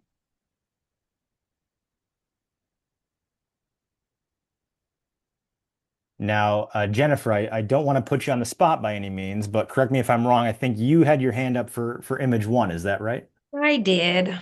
Tell me why. I love Despite all the of great my colleagues volunteers. going towards image 2. No, Hey, I'm no, with no, you, no. Jen. I was there with number 1. There I'll we tell go. you. So it's funny. It took me a while to get my head wrapped around both, to be fair. The second one I did like. I like the metric and the value in there. I feel though, for me, I am able to look at this flow of information and understand the problem sort of in the left side, right? We've got this there's this red, there's this water, there's this issue, there's all of these little things that are part of this tool, whatever this little bracket guy is. And then on the right-hand side, there's goodness as a result of it. So I'm kind of able to create an end-to-end story in my mind when I look at this. And that's kind of how I like things. I'm very detailed and I like a flow of information. The other one, I spent so much time focused on the damn cubes on the right-hand side trying to figure out what the pictures were that I kind of was like, I didn't, and then I saw the number. I was like 33%. Okay, looks like 33% images on the ice. And then it took me a couple, I don't know why, it just took me a couple more times to read it. So, so much of this was focused on something that didn't tell me anything. That's fair. The other one told me a lot, but in a lot of places. So it was a little bit more distributed. So Sure. that was me. I appreciate that, Jennifer. Yep. I know, Lee. It's exactly, that's my background. Yeah. I was like, you are the perfect engineer persona. Yeah. Oh, that's amazing. There you go. Yep. All right. And for number two, my number two voters, what do we like about this one? I mean, I can go. Well, this is Mostly because this felt like it was, I was looking at a company's website, like an AI marketing measurement website, yesterday when I was doing this exercise, and I found like they had their like formulas on the website. Like I truly could not figure out like what the company did and what problems it was solving, and it was so technical. And so, kind of opposite of Jennifer, like this intrigues me, and as I think Fernando said, like I would be, this would bring me in to start the conversation, and then maybe I'd look at the first image Sure. down the line, and understand, but I'm never going to be the most technical in the room. And so I think you'd hook me here, and then I would probably hand over the more technical discussion to somebody that actually could do it. You and me both, Jeff. Lamar, what are your thoughts? Yeah, the first one it communicated more features, which is fine, but the thing is, it doesn't really tap into like more of the emotional side of things. It just really communicates, the things that it does. The second one, it introduces the risk, which piques a person's interest. It sort of, oh, this is something I don't know. You mean to tell me that 33% of ice samples collected from ice dispensers exceeded EPA limits? Huh. So it makes them start to now be able to be more receptive to what you have to say even after that. So I think it introduces that, I guess what we call that tension or that challenge Yep. that we're trying to frame. Well said, Lamar, right? That's Yeah, I think exactly the same for me. Oh, go ahead, Sherry, please. No, it's okay. I was just gonna say, I think concept two is it does provide that provocative messaging and that like holy crap moment, like a really, versus the first one is very feature function, right? So again, when you're already in the conversation and you want to understand more as you dig deeper, but the first one is definitely getting, or sorry, concept two is definitely getting your attention in a like there's a fear or a risk or a like what I need to know more. I didn't know that, right? Like it's really shining a light on that, which would make me want to dig more. Yeah, for me it was like like on the first one I'm like, what do I care? On this one it's like, Yeah. oh, because maybe I'm drinking contaminated ice. So it's like, now I know why I care about that machine. For sure, right? And again, I was trying to keep an eye on the chat here, but Fernando, I think you're right. It's the aha moment here, right? As well, they're both effective, just at different things, right? They're not both setting out to accomplish the same goal. And Nicole, again, I agree with you. It is gross. It's intentionally gross, right? It's supposed to be a little bit like, ugh, like really? Like, is that? I didn't. That seems high to me. But like, if we take this at face value that this is true, all of a sudden, a bunch of people out there who didn't previously care about the strength of their water filter or how well it's capturing bacteria and microbes, now we have those people caring, or at least thinking about that as a factor in their lives. And 10 minutes ago before we showed this, I'm guessing nobody was going to think about, potential bacteria or gross little E. coli's floating around in our ice cubes. Whereas if we lead, right, with number one, sure, if I'm actively seeking out, a new water filtration system, right? Sure, this could be interesting to me. But just like Lamar said, until I have a reason to care about that kind of stuff, what does this do for me, right? I don't really care about any of this, right? Exactly like we just heard. So it's not that one is great and the other one is bad. It's just like, what's the point of what we're trying to communicate? If we're leading with number one, like we see here, okay, cool. Yeah, that seems like a great product you've got there. I'm going to go back to whatever I was doing before, right? Whereas number two, okay, gross. I don't like this. If this is right, if this is true, maybe I should be doing something about this. Maybe I need to think about how and if I'm even filtering my water in the first place, right? So continuing this line of thought, right? This is why insight is so critical here. Most of the, maybe not most of the time, but a lot of the time, our customers might not even realize there's an issue or that there's a problem in the first place, right? And again, I can't remember who brought up the example earlier, but they're not thinking about, how do I need to solve for my, HRIS technology and the platform intricacies, right? They're thinking about big picture, issues, KPIs, and goals, which do tie back to the capabilities and features of our products and our solutions. But if that's where we start, right, as features and benefits, we're not meeting them where they're at. They're not ready to have that super tactical discussion, but that's the world that we live in every single day. So we've got to step outside of our nuts and bolts and comfort zone and really meet them at that big picture, high altitude, and do the job of connecting those dots for them. That's why we need both pieces ultimately. But looking at the slide here, right, again, human beings by and large, big fans of the path of least resistance, right? If I'm doing something that works, again, maybe I'm not in love with the process. Maybe I don't think it's the best thing ever. Maybe it's just good enough. It's sufficient. It's adequate. It gets me through till 5 p.m. when I can go home and see my family and do the stuff I actually care about, right? I'm not going to go out of my way to abandon a process or bring in something new randomly. So that's why commercial insight, right, is the thing we bring to kind of metaphorically, bonk these people over the head a little bit and get them realizing, hey, I know that you think your current approach, your current state is good enough, it's sufficient, it's adequate, but I'm here to tell you there's actually a lot more risk involved than you may be aware of or than you may be appreciating. Again, it's the idea, just like Phil said, we've got to sell these people first the fact that there's a problem before their worldview is going to be enlightened and have them seeing things the way that we want them to be seeing them. Okay. We're going to switch gears on the next slide here and talk about kind of informational hierarchies. Before we do that, though, any other thoughts or questions on the last few slides here? Okay. So again, the next few slides, we're going to move through a little quickly. They're all basically different representations of this graphic here. But what we're seeing, like I mentioned, is this egg-shaped graphic here that's showing the different types of information, of knowledge that we can bring to our customers or kind of put out there into the world, right? So if we look at the outermost layer first, right? Number one, general information. This is not much use to us, right? Frankly, this is anything and everything. This is the score of the game last night. It's the temperature outside. It's the headlines on the newspapers. Most of it has nothing to do with us or our customer or what we're there to talk about. So we're going to breeze right past that number one, general information outer layer. That's going to bring us to number two here, accepted information. Now you'll see on the left that little highlighted tag there is be credible and relevant, right?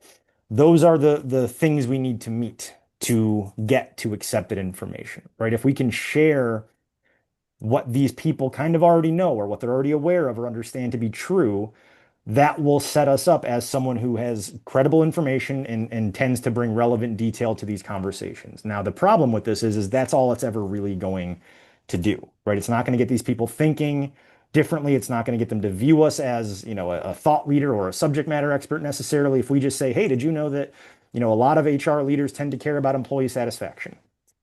Well, sure. Okay, that's not shocking to me. That seems to track with my general understanding of the space in which we work. Okay, you clearly know the baseline level of knowledge that someone in this job would need to know. Accepted information, right? Good to get our foot in the door, but not really for much else. That brings us to number three, thought leadership. Right now, the tag for this one be newsworthy. Thought leadership's tricky to me. I always struggle with this one, right? Because on its face, it's desirable. It's something that everybody strives for, right? Every company wants to be the thought leader and be the ones at the peak of the mountain, really, again, on the bleeding edge of their industry and market. And I always like to ask the question, right? What do we think is the shortcoming of thought leadership? What does thought leadership not necessarily do for our customers? Frames a problem. Frames a problem. Mitchell, well said. What else? Doesn't lead them to the answer. Oh, sorry, Cynthia's raising her hand so polite. Sorry. Oh. No, go ahead, Annalise. Go ahead. It doesn't point them towards the answer or help them solution. Absolutely. Cynthia, what are your thoughts? Historically, sometimes I find it can be misleading, like especially for teams when they're working on thought leadership. Like it can be too high level and never actually create attention that you need or the specifics that you need. Does that make sense? 100%, right? And not only does it make sense, but it's combined with Annalise's response, it's the answer, right? It's where thought leadership tends to fall short is it does not necessarily compel action, right? To me, the analogy I always use is thought leadership is scrolling through my LinkedIn newsfeed, right? I'm gonna stop every now and then because I see something that's interesting that catches my attention. Oh wow, brand new cutting edge research or publication or article from so and so, right? And hey, wasn't that cool to read or understand? Interesting stuff. And then I keep scrolling. Then I go back to whatever I was doing before, right? So thought leadership, yeah, newsworthy, interesting, right? But it doesn't always give us the so what, the okay, now what do I do? What do I do with this information? What does my day-to-day need to look like based on this thought leadership that you've shared, right? So this is why it's tricky, is a lot of people get there and think, great, we've reached the mountaintop. Look around, there's no one up here sharing more thought leadership than us. We did it, guys. But that's where we're kind of losing them, right? Because there's nothing else to operationalize that information and keep it moving forward versus what we see as the next two layers here, right? Insight, number 4. Now the tag here again is to be frame breaking. This is that next step. This is that, hey, here's some stats, some information, some knowledge, something new. And did you know, right, that when you're not taking this into account or when you're not considering this or when you're leaving this off of the table, right, that can create problems. So frame breaking here means getting these people out of the conventional wisdom of well, this is just a cost of doing business, or this is just the way that it is. It's how it's always been done. There's no other way to go about it. And get them realizing that's not actually the case, right? That we work with people like you, right, Mr. and Mrs. HR leader, who have similarly resigned themselves to the way things are or the cost of doing business or there's nothing to be done about this. They've realized that's not the case, right? That there actually is a different way to do it, that there are problems associated with these existing processes and procedures, getting them thinking about the like, well, I don't know if I knew that, or no one's ever put it to me like that before. I guess I didn't understand the depth or extent or breadth of these issues. That's what Insight really does differently. It's not just some interesting information to kind of grab their attention for 30 seconds. It's that next layer down of, okay, well, what does this mean for me? What do I do based on this information? Now, the key difference between Insight and the last layer here, commercial insight, just like it says here, commercial insight has to lead back to us, right? We need to position the knowledge. We need to share the frame breaking detail and educational content in a way that puts us as the clear answer at the end of the day, right? Because I'll tell you what the risk is if we do it the other way. If we break our customer's frame, if we get these people thinking about something in their day-to-day differently, I never knew that. That's interesting. I realize now the error of my ways and I'm going to do it differently. But we do it in a way that points them towards a competitor or towards a problem that doesn't have a solution or a product, then what have we done, right? We've wasted our time. We've given free consulting. We've bolstered our competitors. That's why commercial insight has to tee us up. It has to position the information, teach these people something that once they get to that aha moment, that realization, wow, I never knew that. Maybe I should do something about this. Hey, who can I work with? Do you know anyone who's an expert in fill in the blank here, right? Well, wouldn't you know it? We here at Dayforce just so happen to excel in this area. We are the leaders and gold standard at these problems and issues and solutions. So this is why the commercial insight is so key, right? It's like leading the witness, like we talked about earlier. Positioning the problem in a way that sets us up as, we just so happen to be really, really good at fixing this issue, solving these problems, empowering people like you to get where they want to go. Okay. Again, I know we breezed through this pretty quickly. Anything that doesn't make sense on our little insight egg here? I think the only thing I would say, I don't think they're mutually exclusive, right? So the whole thing kind of flows together, right? So thought leadership without insights, is just a nice piece to have, right? Yeah. For you to come in and give insights and tell me you got to go after me, without having kind of the larger story, right? When I don't need to buy something. Also, it's a little bit more challenging, right? Because it gives you the right to be at the table as well, being Certainly. newsworthy and being credible and relevant and being a thought leader, right? Gives you kind of that larger, credibility that comes in and say, and because of all of this, let me tell you how that applies to you a little bit better, right? Great point. And again, it's where you pointed, right? Like you do not want to buy all the time, right? Like like when you engage with folks, you shouldn't assume that they're the buying cycle all the time, right? And hey, let me tell, because ultimately you become that. Hey, let me sell you something on it, right? Let me bring it back to me all the time. Sure. You got to be in their mind and where they consume information, because they will consume it from somebody else, if not from you. Yeah, you read your LinkedIn, feed, but you remember that you read the LinkedIn feed about your industry from Dayforce multiple times. Sure. Or there's nowhere there unless they want to sell you something, right? So there is an element of the stage that this kind of map, and they need to connect with each other, right? Because they need to flow. You gotta move people to the next layer until they're comfortable to get that. I think that's how I think about it. Right? Like It's a great point, and I probably it's a problem. If you do just general information, it's a problem. But if you can actually connect all the dots, right, from brand highest level all the way to how you drive demand, I think that's a secret sauce. Well said, Bogdan. And I should have probably made that more explicit, but you're right. This is a flow, right? It's a progression from the outside in. The caution is not to stop too early, right? Don't stop at accepted information. Don't get to thought leadership and then say, we're done, we're finished, we're at the mountaintop, right? So it's about understanding how we progress through each layer. It's a great point.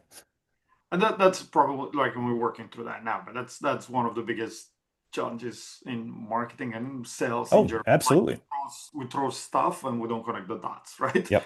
So it becomes darts rather than a journey. If you can solve for, let's make sure that everything kind of makes sense and connects and bring in third party and everything else. I think that's where everything flows a lot better. For sure. That through line is so important. Absolutely.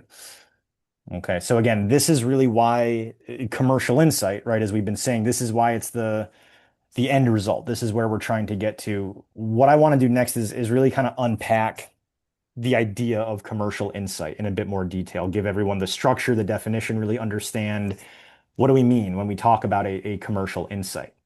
Okay. So on the next slide here, we'll see kind of the overarching components here, right? The three main actions that a commercial insight progresses through. Okay, number one, first and foremost, again, it starts with making the customer think differently. All right. The first box here on the left should have no mention of Dayforce, of our solutions or products. It really shouldn't have anything to do with us whatsoever. It should really be focused on, hey, look, if you are this sort of person, if you are an HR leader, if you're an employee, if you're a manager, if you're a C-suite, whatever the case may be, if this is who you are and what you do, did you know that there are problems, there are flaws, there are gaps, there are risks, right? We've got to get the gear turning, the light bulb going off, some version of, again, I don't know if I knew that, or no one's ever put it to me like that before, or even skepticism, right? Even that thought of like, I don't even know if I believe what this person is trying to tell me, right? Think back to that 33% slide with all those bacteria we just saw a minute ago, right? I bet a couple of us were thinking like, is that real? That seems high. That seems like too many almost, right? That's actually a good reaction in the moment, right? If we can create skepticism, that's stickiness. People tend not to be skeptical about stuff that they don't care about or that they're disinterested in outright. So number one, again, is just to get that gear turning, some open-mindedness, some curiosity. Now, the tricky part is, right, once we see that curiosity, that open-mindedness, our sales and marketing brains want to jump right to step three, right? Great, they seem open-minded. Let's go for the signature. Let's get the contract. Let's go right to solution and start talking about how we can help, which isn't wrong per se, right? It's not a bad impulse, but we can improve the odds of success, right? If we take some time in box two, driving them towards action, all right? This is where we are going to deliberately surface that painful negative information, right? The downside, the cost, the risk. We're going to show how bad things can get if the current approach is not changed, if the status quo does not change, okay? That's really the one of the key tenets of this entire process, right? We're not trying to show the value of taking action. We're not trying to highlight the ROI, at least not at the beginning. We're trying to highlight the cost of inaction. If you do nothing, if you keep plugging along with how you've been doing things till the sun burns out, that is your choice. You're well within your rights to do it that way. But I want to tell you the problems you are likely going to encounter, because I've seen lots of people do it just like you, just the way you're doing it right now. All right. Again, it's the idea that in box two, we are deepening the pain. We're making this person realize, wow, this actually is an issue. And if I don't do something to help, it's going to get worse and worse until, God knows what could happen after that. Right. Once we've pushed them kind of to the precipice, we've got them really feeling that tension and feeling that like, okay, wow, that's worse than I thought. I didn't know that was something that could happen. I didn't know that could be me dealing with these issues, right? I get it. I won't do it that way anymore. But now what, right? What do I do instead? Well, I'm so glad you asked, right? And that's when we can finally move to box three. Let's talk solution. Let's talk Dayforce. Let's talk how we can now lift you up out of that painful valley that you were in and start thinking about the next steps. What should we do instead, and how can we help you execute on that new approach? Okay. At the end of the day, though, right, commercial insight does have to zero in on a problem, right? It's just like I said, we have to start selling the problem first before we ever get to solution, before we ever get to Dayforce. We've got to convince these people that there's something wrong with how they're doing things today before we start talking about what tomorrow is going to look like. All right. Now, problem is kind of a loaded word, right? Because problem can mean a lot of different things. Problem can be as drastic and extreme as, hey, your house is currently on fire. You need to find the closest door and sprint for the exit, right? All the way up to, well, you don't have a problem in the traditional sense, right? You're just leaving some money on the table. There's some incremental gain that you're not taking advantage of. And then there's all this space in the middle, right? Of degrees of the problem, of the pain. So on the page here, you'll see a couple of different versions, right? Number one, the unrecognized problem, probably the toughest to get to for the reason, right? Most of our customers are reasonably intelligent people. They're unlikely to be completely caught off guard by something they've never thought of before. Not impossible, especially with emerging technology and new products and whatnot. But more often than not, the problem falls into one of the bottom two, right? Either a problem that's underappreciated, meaning I know about the problem, but it's bigger, wider, deeper, more impactful than I understood or knew in the first place. Or number three, right, the misunderstood cause. Again, a problem I'm aware of on some level, but maybe it's in my head, it's caused by thing A, but in reality, it's caused by thing B, or thing A plus thing B with a little bit of thing C thrown in there in some cases, right? But it's about a problem at the end of the day here. All right, so if we take that idea a little bit further, right, we're going to figure out how to disrupt their buying process. Again, so that's all about, like we just saw, the commercial insight and the way we sort of structure the thought process. Okay, you're going to hear a lot about this for the back half of today and next week's session as well, what we call the A gap B. All right, so the A on the left here, this is the current state. All right, this is what they're doing today. This is our existing customer status quo. Now you'll see two boxes there under the A, right? We have the behavior, right? The thing they're doing, the status quo, the current approach, the thing we see them demonstrating. But like everything else in our lives, right? Any behavior is underpinned by the mental model, beliefs, assumptions, what I believe to be true. I act the way I act because I think that this is the way it has to be, right?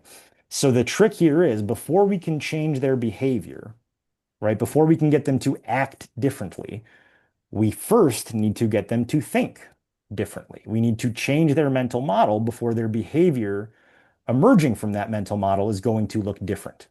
All right. Now, again, the conventional wisdom as well. Let's talk about the value. Let's talk about the ROI, all the great stuff they'll get if they change their behavior and mental model, which again works to a point.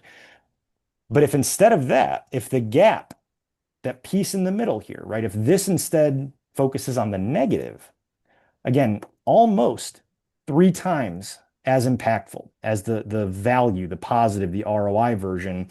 This is going to be where we highlight, hey, look, if you keep doing it this way, if your A state is this, We've seen lots of other people also doing that. Here are all the costs, risks, and consequences they incurred. And if you're interested about what to do instead, this is our B state. This is the desired behavior. This is where we want all of our customers to end up. But this is the journey we have to take them on. We've got to first meet them where they are, what they're doing currently, understand not just what they're doing, but why they do it that way. Again, those beliefs, those assumptions. Am I doing this because I truly, in my heart of hearts, think this is the best thing to do? It's the only option, it's the gold standard. Or am I doing things this way because no one told me there was a better way? I didn't know there were other options or alternatives. Whatever the case is, we've got to meet them where they are, get them to appreciate the downsides of their existing approach before they're going to start thinking about, well, okay, what should I do instead? Right? Where should I be trying to end up rather than what I'm doing today? All right. So A, gap, B. This is going to feature pretty heavily in the next couple of hours here as we start thinking about what this looks like in our worlds. Okay. Any questions on the format here? Yeah, Andrew. Not a question, but a comment. Oftentimes, I think one of the traps people fall into when they're thinking about this is my new way is better, which immediately puts the receiver on the defensive, especially if the decision was theirs. So when selling and positioning, never call somebody's baby ugly. Yep. The piece I think that's good to help reframe this a little bit is you got to hear when the world was a particular way. It's no longer that way anymore. So this is why you need the new model. I've found that to be a little softer because they made a great decision for the time that was. That time has changed. It's a great point, Andrew. Or one other outcome there is like maybe they didn't make the choice, right? Maybe whoever was here before them is the person that set this up or put things in place and they just inherited this, right? But still, even then, you're right. We don't want to call anyone's baby ugly. The empathy is so important, especially on that A state, right? It's never a, wow, look how wrong you're doing things. Aren't you stupid, right? It's just like you said, it's, hey, I get it, right? What you did, what you're doing made sense for the time when this choice was made. Lots of other people also did things this way.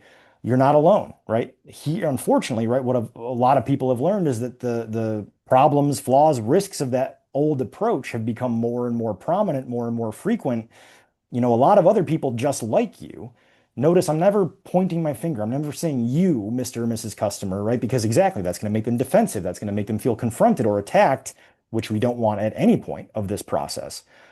That's why the tension is so tricky, right? Because how do you build tension without making someone feel like it's personal or that you're attacking them? Again, it's always that third party. Other HR leaders that we work with, boy, they're tripping over themselves. They have these issues. They're realizing all these problems.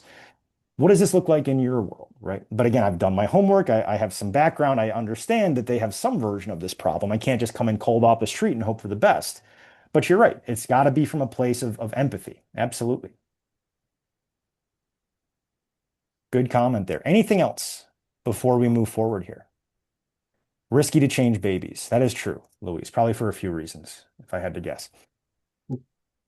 Okay, to help kind of cement this a little bit, the example on the next slide here I like as a kind of anchor point, right? So from Phillips 66, right, a client of ours we worked with a few years back, they put together an A gap B statement for their customers in one sector, right? Specifically gas station operators.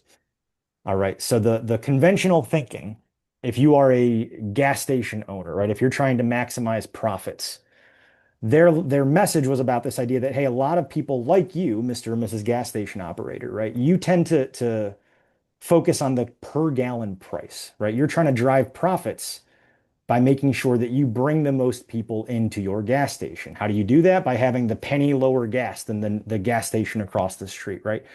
And if you don't think too hard about it, it makes sense, right? Sure, that seems like a logical way to increase sales. That's how you make profit, right? But then you start to think about it a little bit more and you realize that, people aren't really driving all that far out of their way to get the penny or 2 penny cheaper gas, right? So if this is all I'm doing, if the only lever towards profitability I have is to decrease my gas prices, that's actually not the most effective way to do it. And you could actually be hurting your overall profitability, right? What most people fail to realize, again, people in this case being gas station operators, right?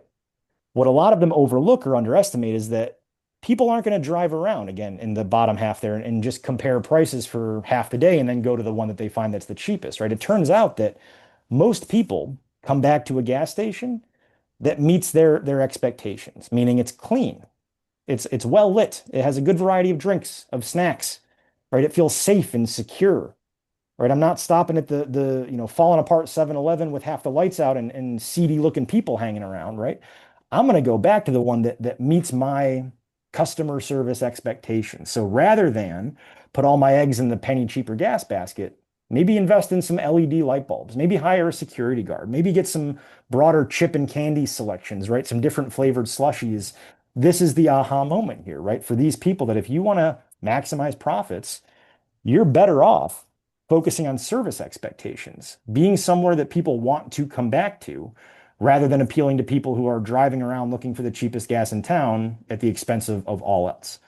Okay, so again, a little different than the world we live in, but one example of what the A gap B can sort of actualize, right? If this is the behavior, and again, note, they're not saying that every gas station owner in the world is doing it this way, right? Maybe it's only 25% of these people that really think this is the way to do things, but that's a big chunk of their addressable market, right? So by focusing on that behavior, getting them to realize the error of their ways, they're going to be more likely to gravitate towards the solution that Phillips 66 is proposing at this point. Okay.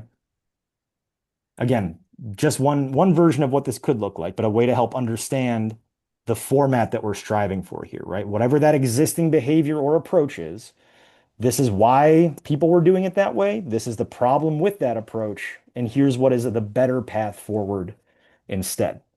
Okay.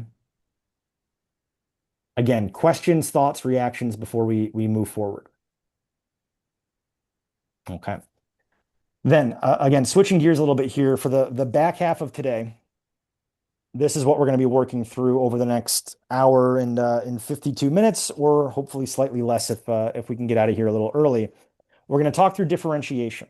Okay. Again, and I know a call back to the pre-work there, understanding how customers tend to look at differentiation. How is their perspective different than ours, right? We're going to take that A gap B format we just looked at and stretch that a little further. How do we really facilitate that mindset shift for our customers? And then we're going to talk about kind of mapping everything out, right? How do we position evidence, data, knowledge needed to help these people realize, oh, maybe the way I'm doing things isn't the best way to do them. Maybe there is value in changing and shifting and adopting a new approach here. Okay. So just like we saw, A gap B, this is going to be the kind of flavor of the next 2 hours of our lives here, right? Again, this is where we're really trying to dig into not just what our customers are doing, but why they do it that way, right? We're not going to change behavior until we change their beliefs, their understandings, their assumptions here. Okay. So when we don't dig into it on that level, right? When we just put out material, content, messaging that doesn't necessarily get at the mental model, right? The shortcomings, the problems with different versions of this. For example, utility content, right? Look how helpful we can be, right? No matter your problem or challenge, we have a way to support it. We can assist you with whatever your needs may be, right? The problem with that, just like it says there, is it's overtly reinforcing their current state. It's making them think that what they're doing is to be doing.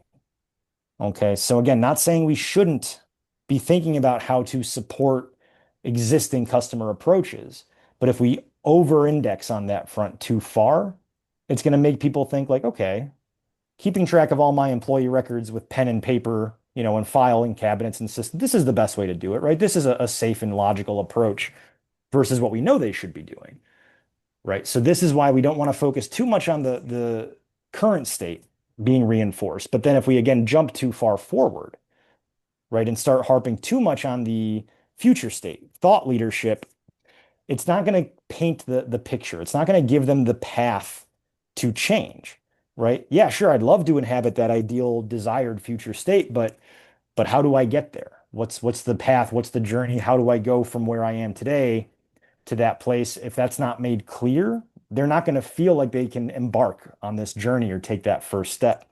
So the sweet spot is right in the middle here, right? Just like we heard from Andrew a couple minutes ago, it's about, look, I get it. I understand why you're doing things this way. In fact, a lot of people were doing it this way for a while too, right? But you're overlooking something. There's something that's being under or overestimated, something that is sneaking more into the main setting here than you maybe are fully appreciating. And because of that dynamic, you are being hurt. There is cost, there is pain, there is risk, but there's a different way to deal with it, right? Again, it's not going to be one sentence like the example we see here on the page, but we've got to start where they are today before we can get them to realize, right, that there's value in changing. Luis, I saw you put your hand up. What are your thoughts? Yeah, I think a caveat or a nuance worth mentioning here is ideal customer profile, right? Because if for one gas station people go to because they are penny pinchers, right? And that's, their drive, they're going to go there, as opposed to those seeking for a better experience, right? For sure. So something worth mentioning. It's a great point, right? And that's why we're never going to be, painting with a broad brush in the sense that we only create one, right? A gap B. We assume all of our customers are doing the same thing or of the same mindset. That's why it's just as important, right? As we focus on that A state, there's not just one A state, right? There's probably a lot of them. Maybe just like you said, some customers are willing to drive around more, spend more of their time searching for the cheapest offerings. They should get their own version of this message, but that's going to sound different than the people who aren't, right? Driving around for half the day, that aren't really worried about spending a penny or two more. It's the tricky part, frankly. The double-edged sword of commercial insight is that it's so impactful because it is so laser focused, right? It really does show like, hey, if this is what you're doing and why you're doing it, we get it. We understand. But that doesn't encompass every version of a customer's mindset of different behaviors. The example I'll use sometimes, right, is if you remember back in the, late night infomercials, right? Those black and white commercials where it's like, have you ever had this happen to you? And it's a person, spilling spaghetti all over themselves out of a strainer, right? It's something that wouldn't happen to most people. But I'll tell you what, the one person who actually has spilled spaghetti on themselves out of a strainer has never felt more seen in that moment than when they see that cheesy black and white infomercial, right? It doesn't resonate with maybe 95% of viewers, but the 5% that it does, oh my gosh, they're going to think to themselves, wow, someone finally invented that automatic pasta strainer that I always fantasized about having one day, right? And great, that's fantastic for them. It's not going to be the thing that covers every customer need till the end of time. But Luis is absolutely right. We've got to appreciate that multiple A states are going to exist, and we need to address them all equally, individually, rather than try to one size fits all to every customer and use case. Well said. So again, I want to pause here on the slide and really make sure that this is sinking in for people. We don't want to focus too much on the A state in terms of reinforcement. Hey, what you're doing works. It's going well. Keep doing it this way. But we also don't want to focus too strongly on the overt B state, right? Because if all we do is say, hey, if you want to get here, it's all sunshine and rainbows, this is the great place to be. Again, we've got to hit that sweet spot in the middle of why what they're doing is bad first before we start teeing up the new approach, the new way to do things instead. Okay. Anything that doesn't make sense on the A gap B here. Because I'll give you a hint. Okay. The homework, the takeaway from today is going to be for all of you to create your own A gap and B. Okay. So just planting the seed here for about an hour and a half from now. All right. This is going to be something I'm going to ask us to put some specific thought into and see what this looks like in our own world. So again, if at any point between now and 5 o'clock we have questions, certainly let me know. But we're going to take a look at, again, another example here and see where those shortcomings can really pop up and what the better version of this kind of dynamic looks like instead. So the example that we're going to kind of walk through here is from Xerox. Okay. Now, admittedly, it's a little dated.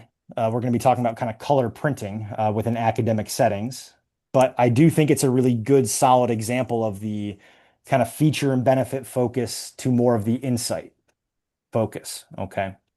So I'm gonna ask everyone to go on a little thought journey with me here. I want us all to pretend for a moment that you are a school superintendent, all right, that you oversee a school district. Your job is to be the best school superintendent that you can be.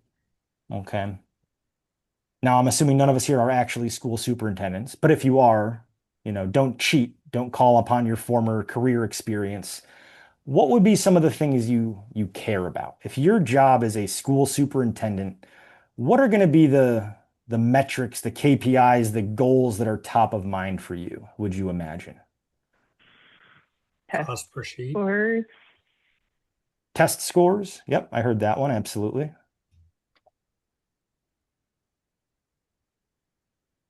attendance. Attendance, I would say, Annalise. Absolutely. Same budget, because they have budget as well, I assume. Yep. Budget, teacher performance. Mandy, great point. Attendance drives funding and directly impacts budget. Teacher MPS. Yep. These are all great. Yeah, teacher tenure. 100%. So I asked the question to make the point here that if I'm a Xerox sales rep, right, and I'm trying to show you all as school superintendents that, hey, I understand your world, right? I work with people like you day in and day out. I have some good working knowledge of your world and how to communicate with you on a reasonably intelligent level. And I were to come into your office and hit you with this, right? Did you know our leading edge cartridge-free technology produces 90% less waste, creates vibrant, smooth images. We can integrate with one of your 6 existing software options and other educational solutions to fit your needs. Whose hair is going to be really blown back by this pitch? Big zero, goose egg from Andrew. I couldn't agree more, right? This is very stock, very standard, right? It's not wrong. It's probably true, right? But there's not a lot here that gets me excited, gets me concerned, gets me up out of my chair here, right? It's the very straightforward features and benefits. Everybody probably gets this version of the pitch here, right?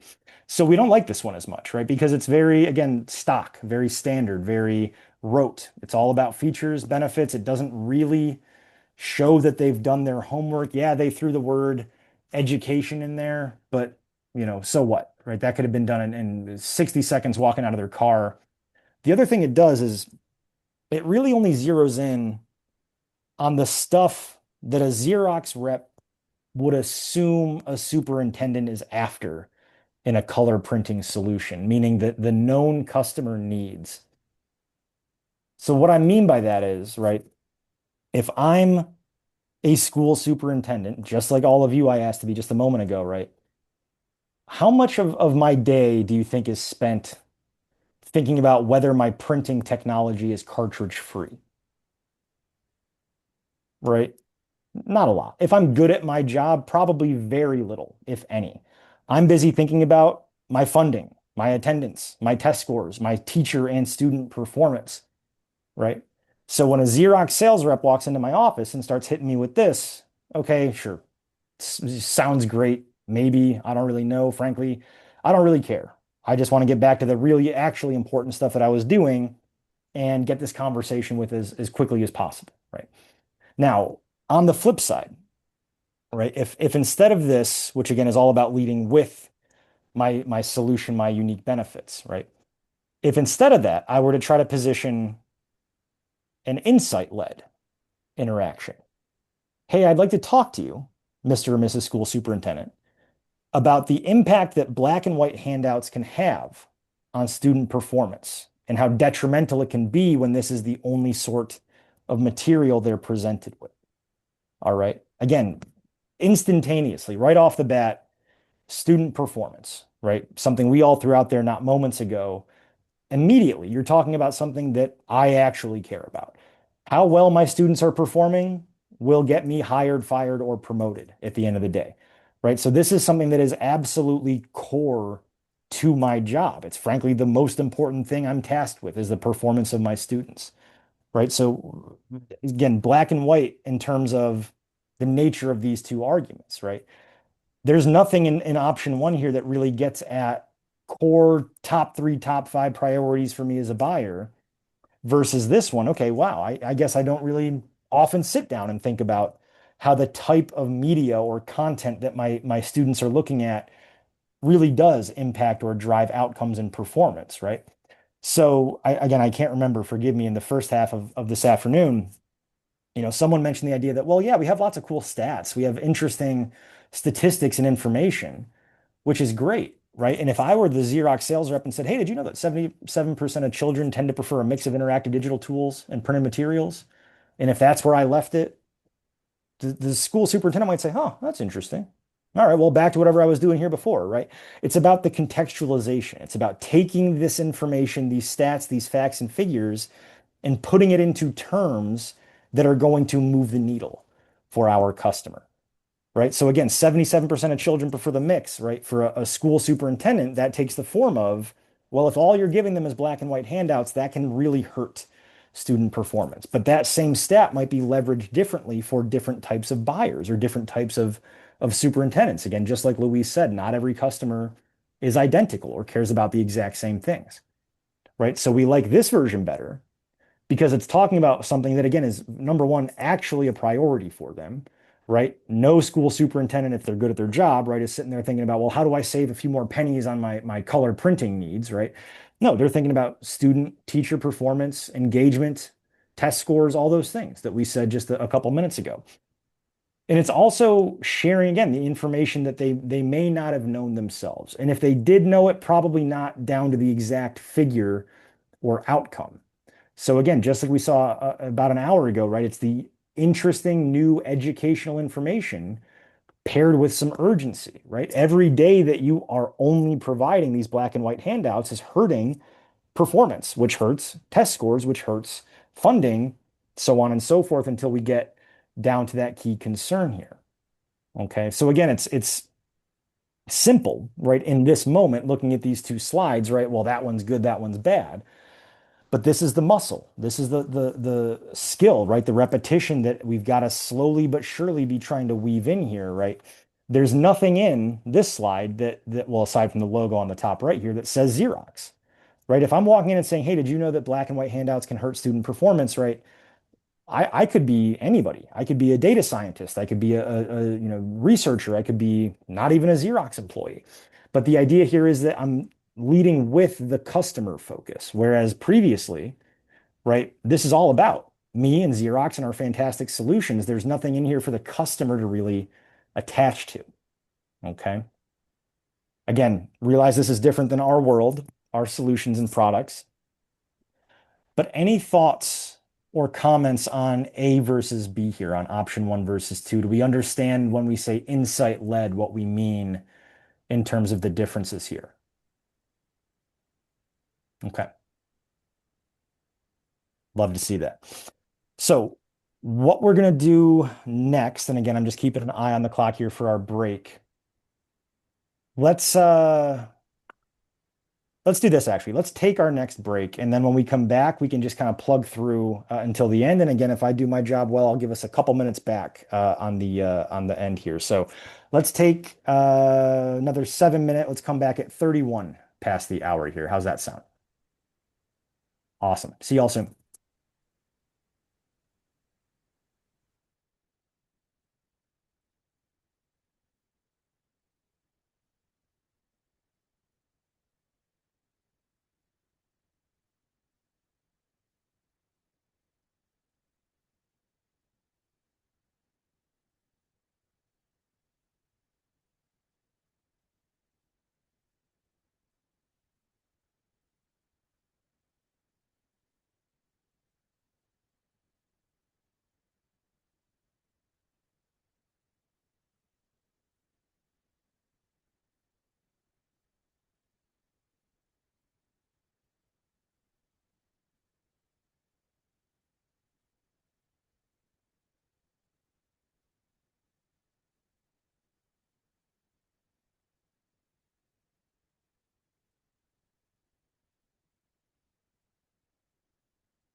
All righty.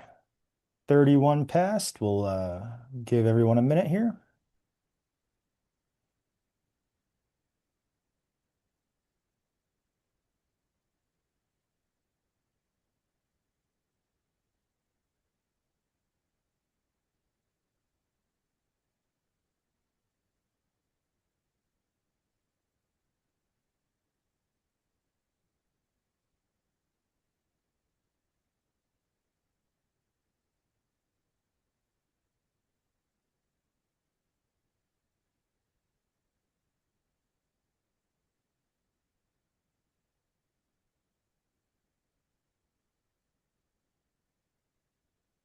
Okay. Saw your comment, Jennifer, about the snack box. That's always an exciting doorbell ring to get. Yes, it was.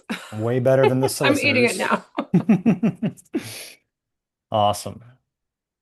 Okay. I know it looks like there's still a couple others that we're waiting for, but again, want to be sensitive to time here. So what we're going to talk about now, again, shifting gears a little bit, is differentiators.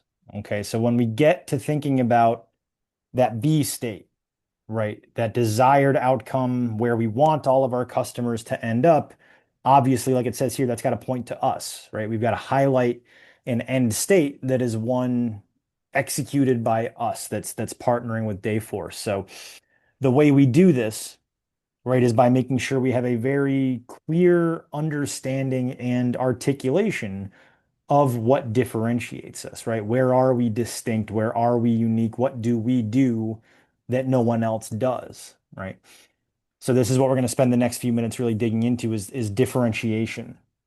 Now, we're going to have a breakout activity first, but after that, we're going to talk about the kind of challenger view or flavor of differentiation. Okay, we've got a pretty specific, I'll say, dynamic and format as it comes to differentiators. But again, we'll walk through that a little bit later on. My question for all of you, okay, just to get things started here, is if we look at this kind of graphic showing the layers, right, from an organizational view, enterprise, entire institution or entity at the top, all the way down from line of business, related set of products and services, all the way down to an actual individual single product or service.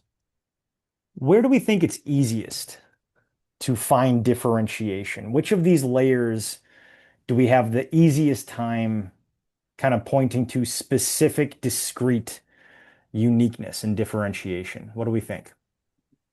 I'll add something. I think for me, and this might go back to just the way I tend to respond to things, I think the easiest thing is at the product level.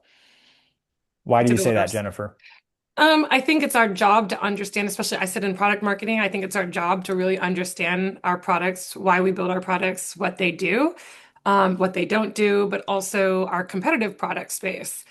And so every time we are defining a new product or developing a new product, part of that journey should include what is a differentiator. So it's often part of the prerequisite information, right, before you build a product. So being able to differentiate it should have been thought about prior to the development in an ideal world. I would certainly agree, ideally. I'll take a little bit of a different idea. I'm another Jennifer in product marketing. It could be because my products are much different than Jennifer's, but I find it much easier to figure out differentiators for a set of products or services, because then you're not literally competing on feature by feature against the competition. I don't disagree, Jen. I think the bottom two, I think, are probably the easiest, right? I could maybe make an argument that a singular product is slightly easier, but I don't disagree with anything that you just said. The takeaway from this slide is that the higher up we go, generally speaking, the tougher of a time we have, right? All the way at that very top level, the enterprise or organizational level, it's a lot tougher. Again, not impossible, but it's a lot tougher to really nail down, again, specific, discrete, individual differentiators once we go all the way up to that institutional level. Okay. That's because of how much is encompassed once we go up every tier. Whereas, just like Jennifer said, at that product or related set of products and services level, it's a lot more of like apples to apples, right? We can at least pull a comparable or competitive idea, product, or service and kind of look at them in comparison Once we start bumping up, though, again, it's, well, what makes, Challenger or Richardson as a company, right? As an institution, what makes us specifically unique and different from the next closest sales training company, right? I could make an argument, but it's going to be easier to do if I can get down again to specific offerings or solutions. Okay. So again, that's our kind of preview, our preamble into the discussion. Now for the activity. Okay, this one's going to be a little bit more involved than our first breakout here. So first things first. Okay, again, I would recommend a quick screenshot. Okay, take a picture of this so you've got it handy here. But just like it says, we're going to do a kind of quick and dirty competitor analysis. Okay, so I'm going to put us back into our breakout rooms. And in the interim, I think I figured out how to do it more seamlessly. So we might be in different groups than we were the first time around. But once we're in our groups, this is what I'd like us to do. In the first 5 minutes, everybody is going to tackle a different competitor. Okay, so what that means is if you're in a group of 5, each of the 5 of you should be looking into a different competitive organization, not all 5 of you looking at the same one. Okay, once you've figured out who's looking at what, you're going to, second set of 5 minutes, go through their website. All right, pull them up, look through their content, their information, their site, see what you can find with the goal of trying to figure out how they differentiate themselves. What do they say makes them special, makes them different, makes them unique? All right, and then the last 5 minutes, a kind of quick debrief discussion internally at your groups. And then when we come back, we'll have a bit broader of a kind of all team discussion and see where we landed on some of these different ideas. Okay, so same thing. Take the screenshot if you haven't already. And once you're in your groups, again, figure out who the table captain is going to be, who's going to be sharing back after the discussions are over. Okay, now the only rule there is if you were table captain the first time, you can't be the second time. Someone else has to speak, has to chime in. Okay. Any questions on the activity before we do our breakouts here? Anything not clear? Awesome. Then let's do this. I think that worked.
Hey man, did you get kicked out? Yeah, I got kicked out. Could you Uh-oh. let me get back in? It was my fault. I had a kid calling me. Not a problem. Which group were you in? I'm not sure. They called right when you were going to breakout. Do you know who you were with? No, I don't know yet. Okay. Whoever. Okay. Then we'll put you in group 5. Hey, before you put me in, just a quick question. Yeah. Like, we're not funded for like industry customization. So maybe when we go back, you can talk a little bit about like, well, what do you do when you're not like funded for that last mile of differentiation and personalization? Oh, certainly.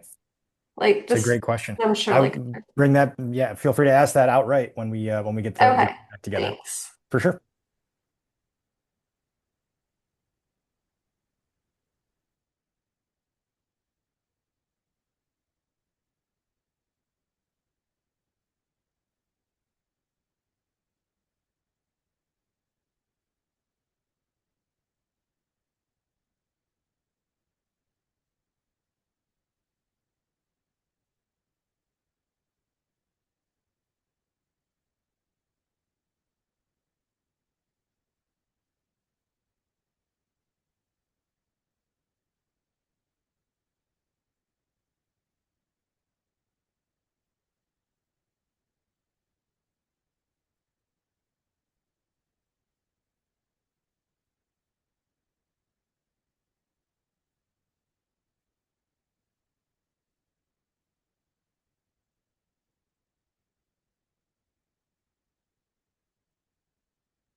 All right, welcome back. We're going to give everyone else a 30 or 60 seconds or so to trickle back in here.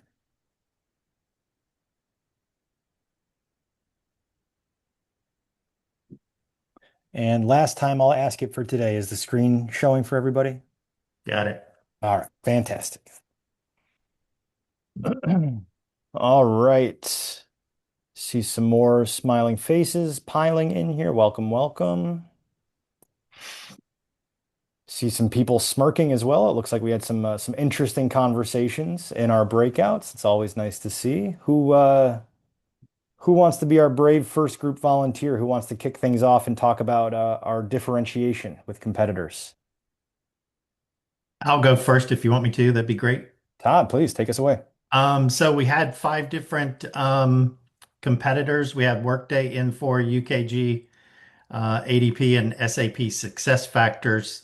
A couple of the things that really stood out was the way that Infor and a couple other of the competitors used industry verticals, micro verticals, to be able to tell the message and to be able to drill down into that specific way of doing things. And then also from a thought leadership perspective, quite a few of them used third-party validation as far as like Magic Quadrant, Nucleus Report, things of that nature to validate some of their messaging and so forth. Looking at ADP in particular, one of the things that they do that none of the others did was looked at the length of time in business, like they've been around forever, so you should trust us, kind of thing. And then when you look at people like SAP SuccessFactors, one of the things that they tout is they're, enterprise, they're big, they're known for being able to do global stuff and being able to help you no matter what you're doing from a global perspective, and looking at their SAP ecosystem and all of that. So quite a few differentiators. And as a matter of fact, it was kind of funny. And it's a good exercise, as a matter of fact, for the guys that are the folks that are on the phone, because I was telling my group that I had 8 different competitors up yesterday on their websites looking at how they do payroll. So it's pretty cool to be able to do that from time to time. Yeah, absolutely. Yeah. Appreciate that, Todd. Yeah. All right, who's up next for us? Team 5 can go. Please, Mark. Yeah. So I'm gonna go through this in order of what y'all might be expecting, and then we're gonna get pretty wacky as we dive deeper and deeper into the competitors. So we also took a look at a few of the suite competition, so ADP, UKG, and Workday. I'm going to echo a little bit of what Todd said. ADP, their website, they're establishing themselves as the established, the safe, compliant choice, leveraging their industry awards, how long they've been around. It's interesting that they don't necessarily focus as much on customer stories and social proof. They're leaning very heavily into that enterprise level. We've been around. We are the safe choice for this. So that was an interesting point. UKG, on the other hand, they're leaning very heavily into a certain type of organization, into frontline workers. That's their differentiating by that audience and that focus there. It doesn't matter how large of an organization you are, it goes all the way from the small organizations all the way to the very large ones. They're talking about frontline focus, and they're downplaying AI. They're more focused on that frontline worker tendency. That decision to go a little bit less heavy on AI is in contrast with Workday, who is all AI all the time. And so those are roughly the suites. Then we've got a couple of point solutions out there. In the world of talent, you've got iCIMS, which is all about hiring and taking care of high volume. It's very interesting. They hit you on the head with how responsible and safe and compliant their AI is. And that might be because they're in the middle of a lawsuit around their AI and hiring practices. So there might be some damage control happening there in their messaging. And then we're going to get pretty wacky with this last one. Claude. Claude, the AI tool. So they are touting right now. You wouldn't think of Claude as a direct competitor to Dayforce, but Claude is riding this wave of low code, no code, instead of buying what you need from one of the big enterprise SaaS vendors, what if you could just build it tailored to your exact needs? So an engagement survey tool, building that custom just for you. They're leaning quite heavily into that, the whole tailored approach. We can build exactly what you need. Will that work? Time will tell. There's a couple of interesting and timely questions about it. So that's a broad selection. We've got established suites, some point solutions, and some pretty pretty new, quite indirect competitors to round out the list. Appreciate that, Mark. Thanks for taking us through all the options there. Let's do one more group. Who else would like to share what they saw on the competitive landscape?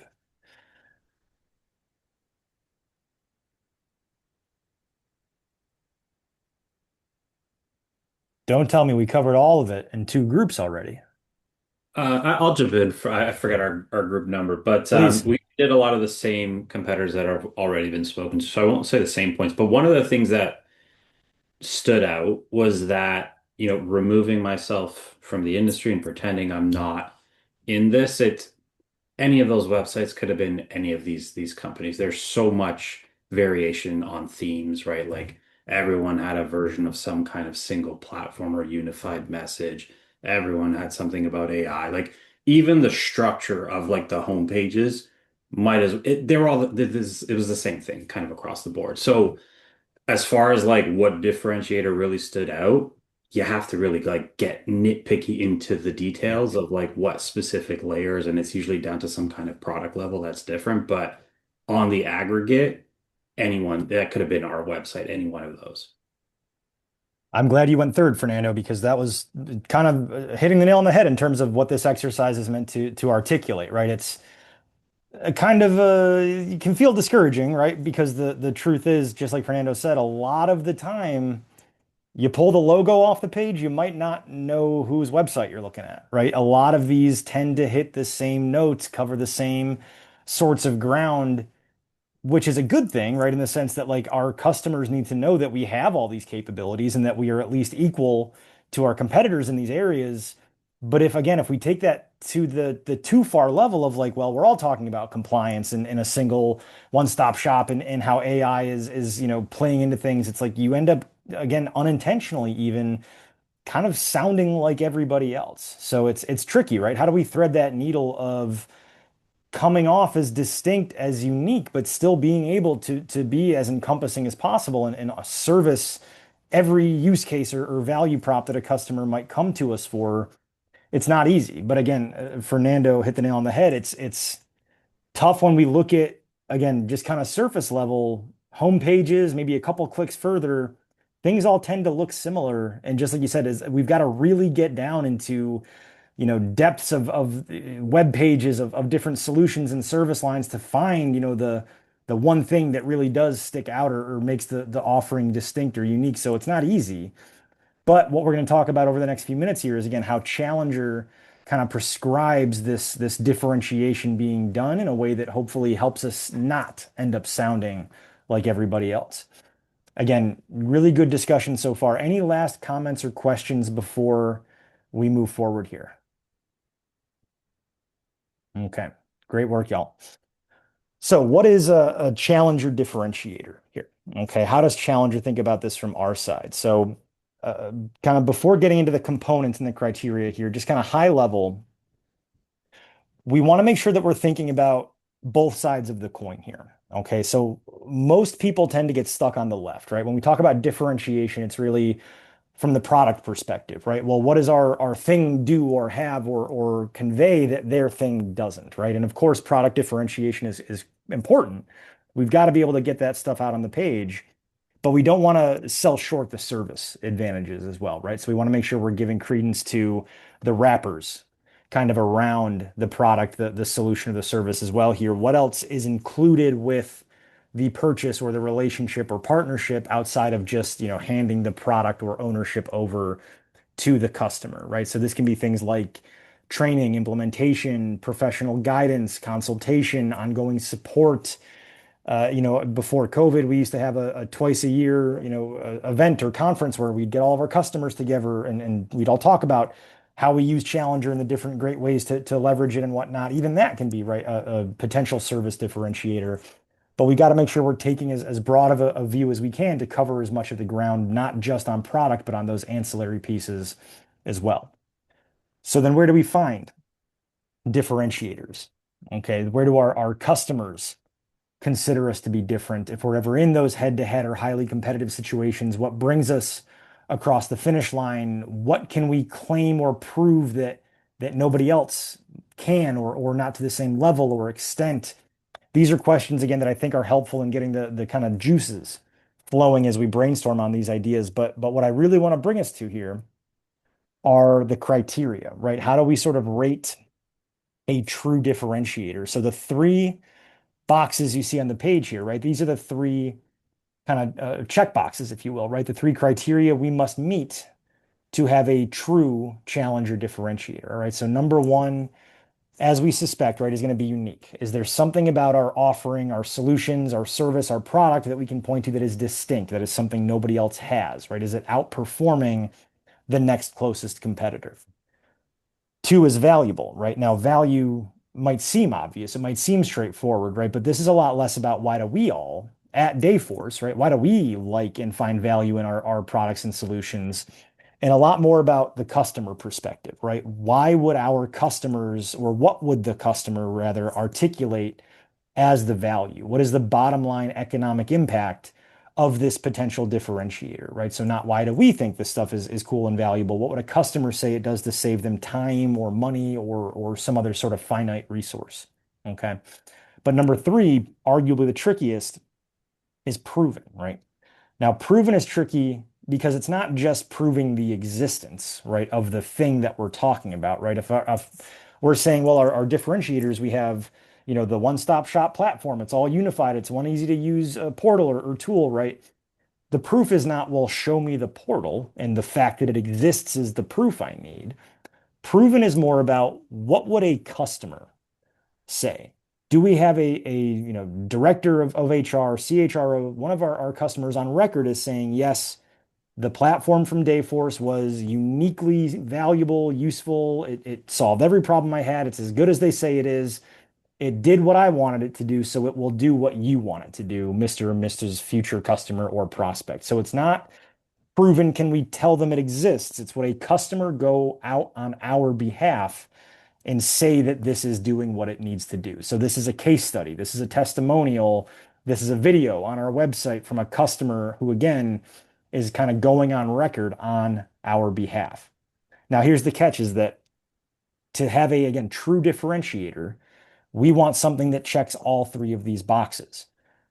But I will tell you that is a very, very tough standard to meet. That is not an easy thing to do. Most organizations, as a matter of fact, don't have one single thing that checks all 3 of these boxes, right? Now, again, that might sound discouraging, but what ends up happening a lot more frequently than having, a long list of lots of different potential differentiators that all check all 3 of these boxes, right? Maybe instead of that, we'll have one thing, that isn't unique, but it's still valuable, and we can still prove that value exists and is inherent. So we can check 2 out of our 3 boxes. Maybe the next line item down, right? It is unique. We're not totally sure what the value is, but it's something we have that no one else does, and we can prove that it has the impact and uniqueness from a customer perspective. As we're going down this list, maybe not everything is a true differentiator, but once we layer all of these together, the overarching differentiation, the combination of these different, what we call strengths, that's what helps take the overall shape of that differentiation. Whereas one individual thing plucked out, maybe it doesn't check all 3 boxes. But once we combine, once we say, yes, you could go get this piece from Workday, you could go get that piece from SuccessFactors, and you can go get a third piece from ADP.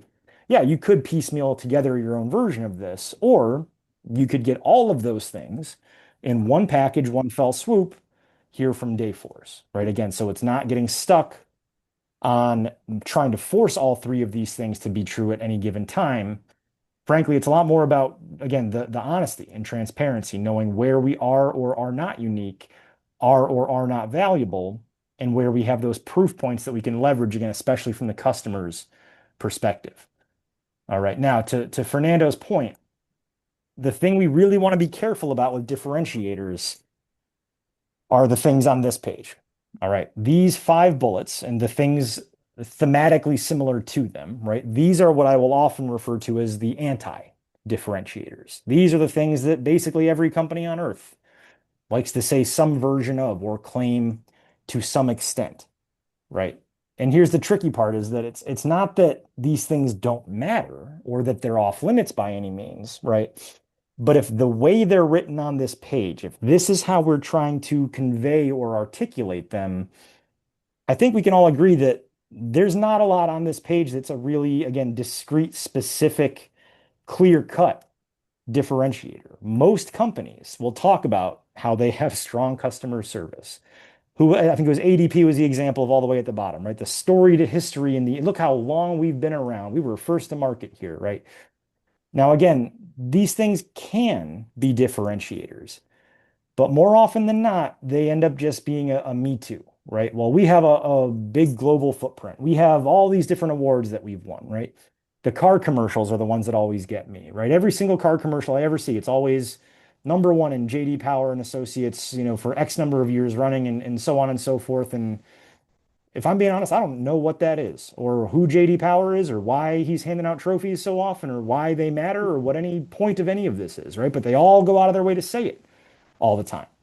And I can't tell you why, right? The one in the middle, though, always gets me. It's high quality people, right? How many of us have ever seen a commercial or gone to a website for a company that says something like, we have mediocre people. They're pretty dead average. They're nothing special, right? You'll never see it because everybody's always the most, the best, the strongest, the broadest, right? And again, I'm not saying we can't talk about these things, but if we're trying to make the case that, well, no, our footprint really is the most global and we think that that should matter to our customers, great. But we've got to take it to another layer. We've got to get more clear cut, more specific, right? Why does a customer care about how global and broad our footprint is? Well, maybe it means that you'll have to wait less time before a technician can come on site to help you with your issue, right? Maybe you care about the number of awards that we've won because it validates our subject matter expertise and shows that we are the thought leader and can deliver in areas that nobody else can. Why should you care about how long we've been in the industry, right? Well, maybe the number of years themselves don't matter, don't mean anything. 100 is a long time, but is it really? But if you start peeling that back in terms of like, well, our history is important because it gives us a longer historical view of benchmarks in our industry going back to the early 1900s, which helps us better predict future trends. Okay, sure, I'm listening now. But if you just say we've been around the longest, isn't that great? Well, I don't know. Is it? It could be good. It could not. This is the stuff where we just want to be careful. Okay, we don't want to hang our hat on strong customer service as it's written because everybody's going to say that they have strong customer service. All right. So again, things we've got to be careful with. It's about as specific as we can get to make sure that we're not, to Fernando's point, ending up looking like all the other websites and companies out there. Again, that was a lot I threw at us in a short period of time. Questions, thoughts, reactions to differentiators? Okay. We're starting to hit that 4:15 mental wall here. So let's get on the home stretch and we'll start talking homework assignment here soon. But what I want to do is bring us through to our A gap B. All right. We're going to bring us back to the format we teed up a little bit earlier here. All right. So again, if the goal is to end up at the B state, at Dayforce, what's the new approach everybody should adopt? Well, you should partner with us because we can help you get where you're trying to go. Again, that's true, and we're going to get there. But we've got to, again, understand that there are those variations, right? That not every customer has the same problem, has the same version of the problem, is starting from the same place. So what we want to do is be thinking about, all right, if a prospect of ours is going to Workday to get them to help solve their problem, right? What are they not fully understanding? Why do they think Workday is a better option than Dayforce? Same question can be asked for all of our other competitors. That's what we want to get thinking about here to start mapping this out in a bit more detail. Okay. So what I'm going to tee up for us next is what we call the start stops, or rather the stop starts. I always get them mixed up. Basically, it's a way to map out the behavior change that we're looking to accomplish. Okay, what do we want our customers to stop doing, thinking, believing that will help facilitate the shift towards what we want them to start realizing, appreciating, and understanding? Okay, so to put a example on the page here, right?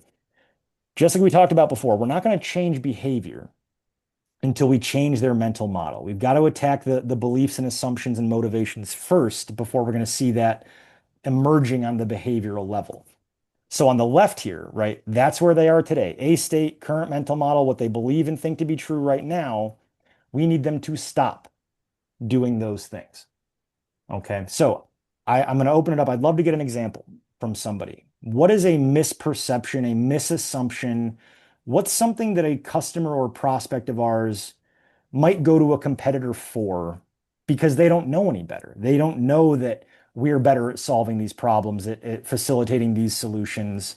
What's something that a current customer, or not a current, a customer might currently be thinking that we know is incorrect or misinformed? What do we think?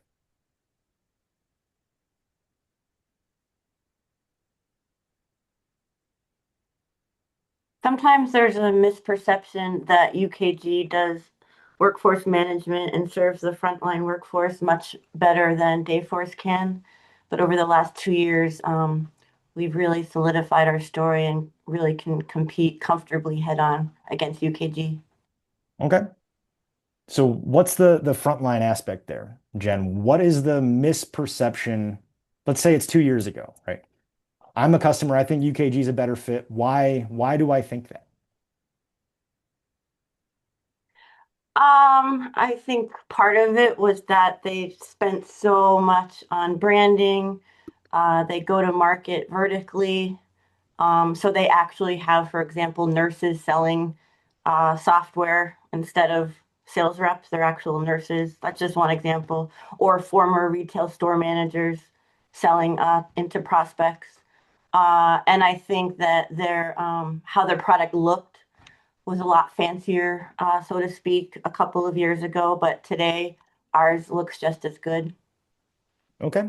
So if I can boil all that down in a much less articulate way than you did, Jen, maybe I would say, stop thinking that solution aesthetics, how pretty or fancy something looks, right? Stop thinking that aesthetics equate to quality or to end results or outcomes, right?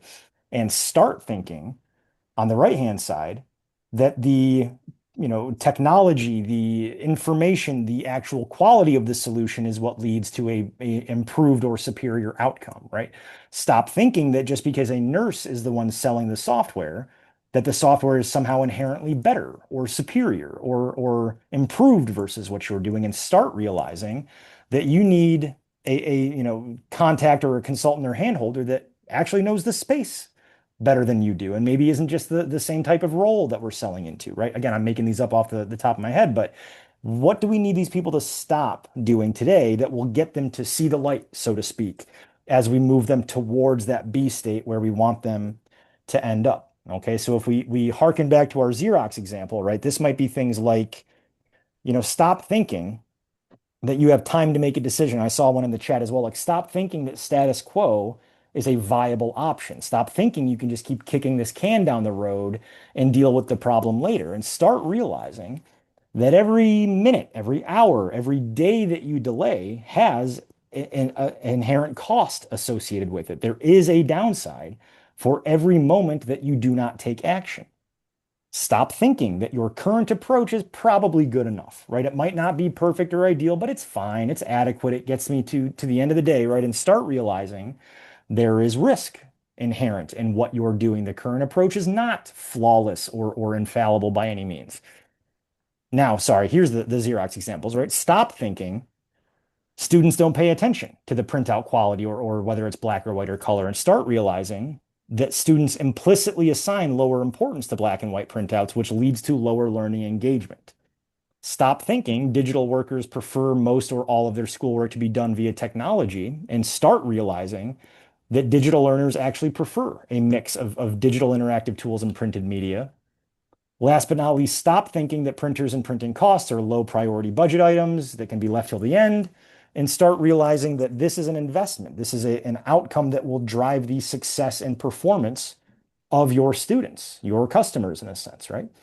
Now, the thing that's missing from this example, right, is that middle piece, the evidence. If you remember back, the top one on the right, that students are implicitly assigning lower importance, that had the stat on the case study a few minutes ago, right, the 77%.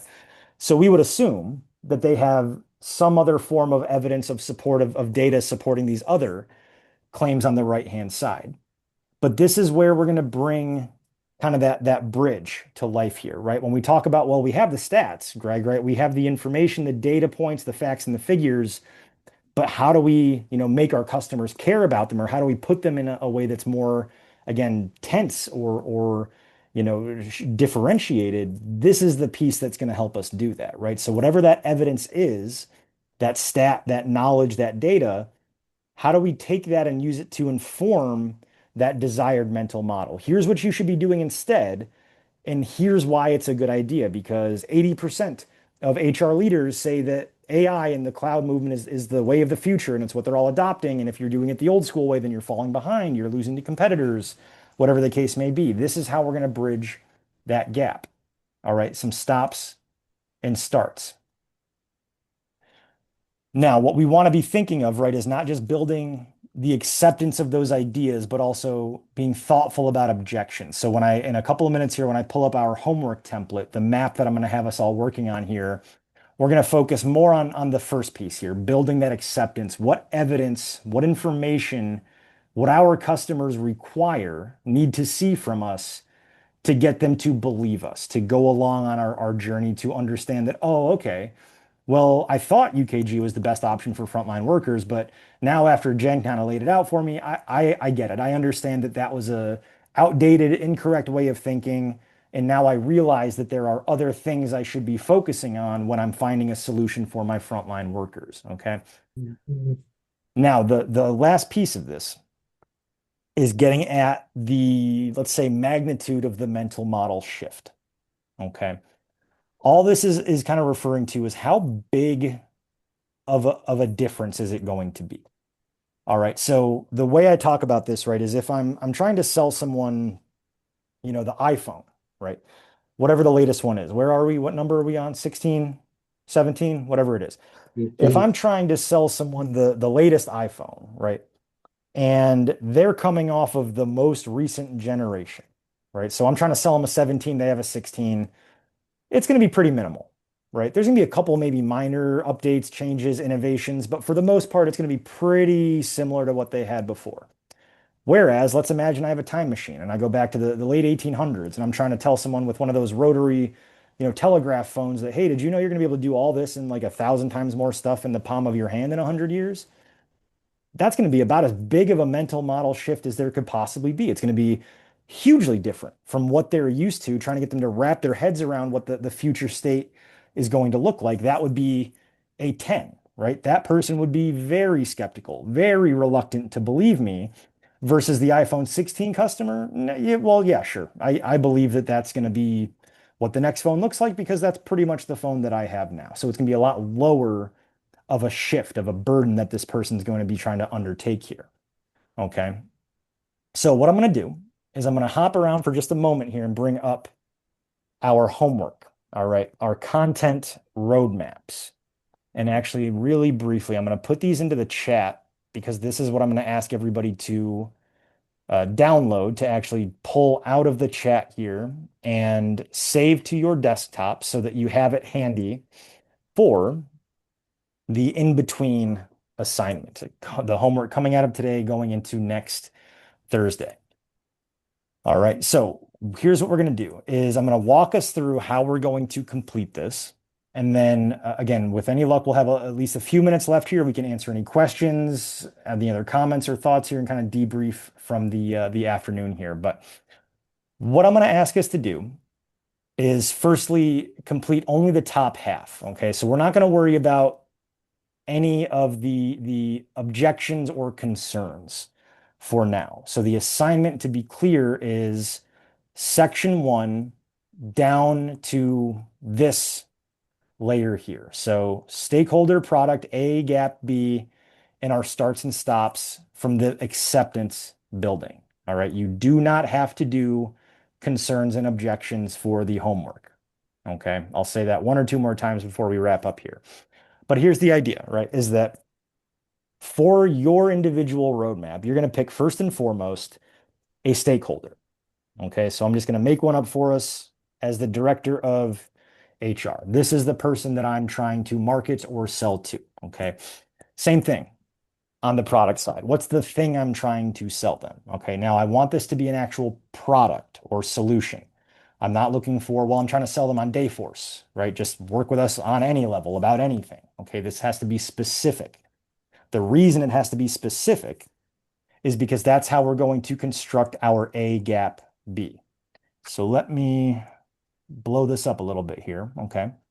So the A, all right, is the current, what they're doing today. All right. So what is the current customer problem and the conventional wisdom about their problem? All right. So if I'm picking my director of HR based on whatever product I choose, right, I'm going to say, well, the director of HR currently or at the moment, they tend to solve this problem with these sorts of solutions or products or offerings, or they don't do anything about this problem because they think there's nothing to be done about it. So they just accept it as a cost of doing business. So the A state is what the customer is doing today that we know on our side is lacking or imperfect or incorrect or could use improvement on some level. It's the flawed approach. That's what goes in the A. Then we move over to the gap. All right, here in the middle. Why is the A wrong? What is the conventional wisdom incorrect about? What is the misassumption? The thing this person's overlooking or not fully appreciating or understanding. Okay, and then the last piece is the B. What do we want them to realize, to think about, to understand instead? Okay, so to bring us back to the example we saw earlier, right? The Phillips 66. The current is that gas station operators focus solely on price to drive customers to their business. That's wrong because they don't realize that most of their customers don't drive around all day looking for the cheapest gas. Most people will return to the gas stations that meet their service expectations. So instead of only focusing on price, what should you do instead? You should focus on meeting those service expectations because that's a more powerful lever of return customers and overall profitability. All right. So it's what they're doing that's wrong or flawed or incorrect, why it's incorrect to begin with, what the flawed or misassumption or inappropriate kind of line of thinking is, and then, hey, here's what you should do instead. Okay. I'm going to pause there.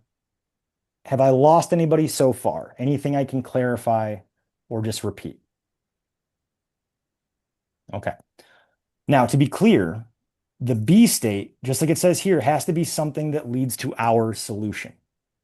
Meaning, when we talk about, hey, here's what you should do instead, the implication is basically, and here's why Dayforce is the clear and obvious answer to help you do it this way moving forward.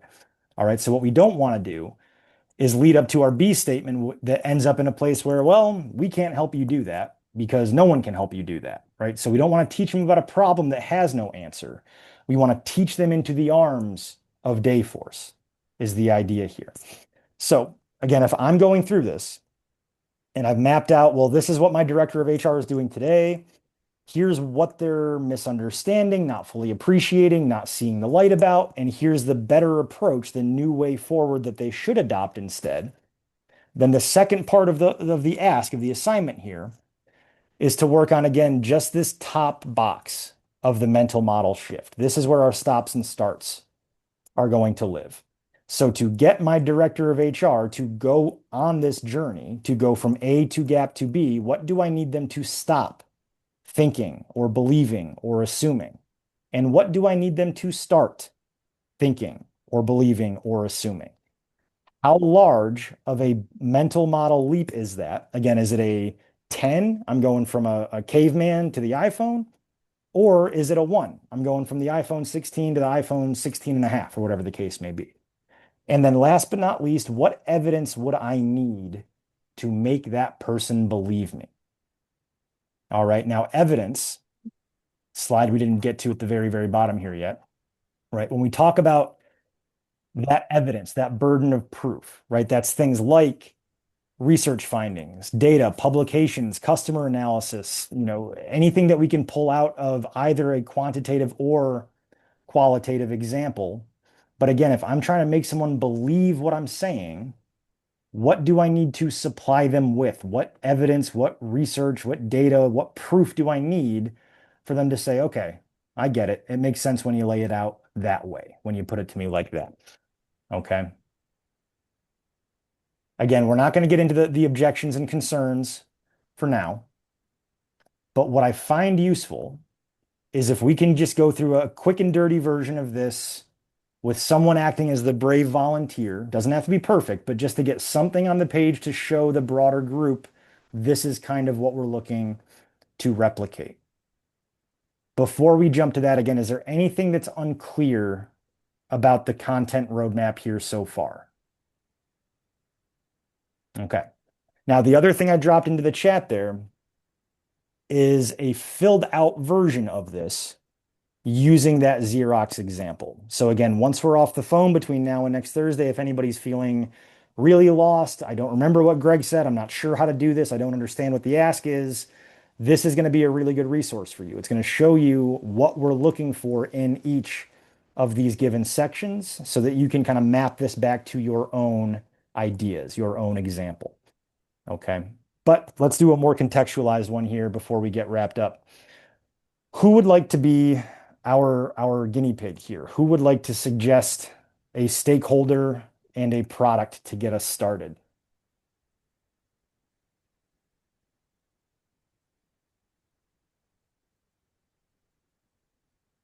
See, we're all jumping out of our seats here at the end of the day. I'll go. Todd, my hero. Talk to me, Todd. Who's a common stakeholder or title that we engage with? CFO. And what would we be trying to position to this CFO? Probably, I would say payroll. I am never worse at typing than when I have an audience. All right, so we're talking to CFOs. We're going to try to sell them our payroll solution. Talk to me, Todd, about something that a CFO does today regarding payroll that we know is imperfect, flawed, lacking, problematic.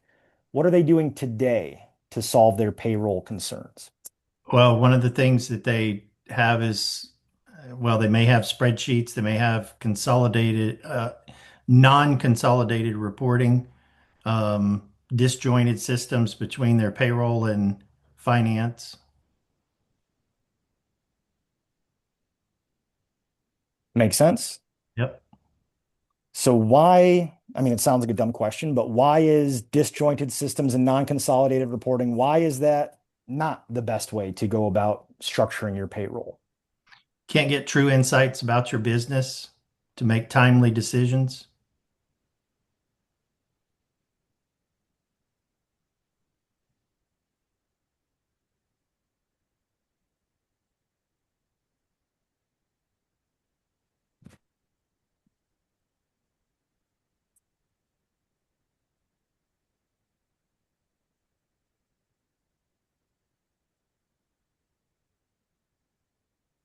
Adding a little bit of verbosity No, for you you're there, good. Todd, but You added great color. look, if you're a CFO and you over rely or rely solely on existing reporting structures, which tend to be non-consolidated, which tend to be disjointed, what we've learned is that lots of other CFOs who did it this way, not you, Todd, the CFO I'm talking to, you're doing great, but all these other CFOs that tend to do it this way run into problems like less ability to make strong, informed quality decisions, which has any number of downstream effects. So rather than that, Todd, what would we tell the CFO they should do instead of that A state? Go with Dayforce, single system, single data model. Provides for accurate, timely reporting. make better business decisions.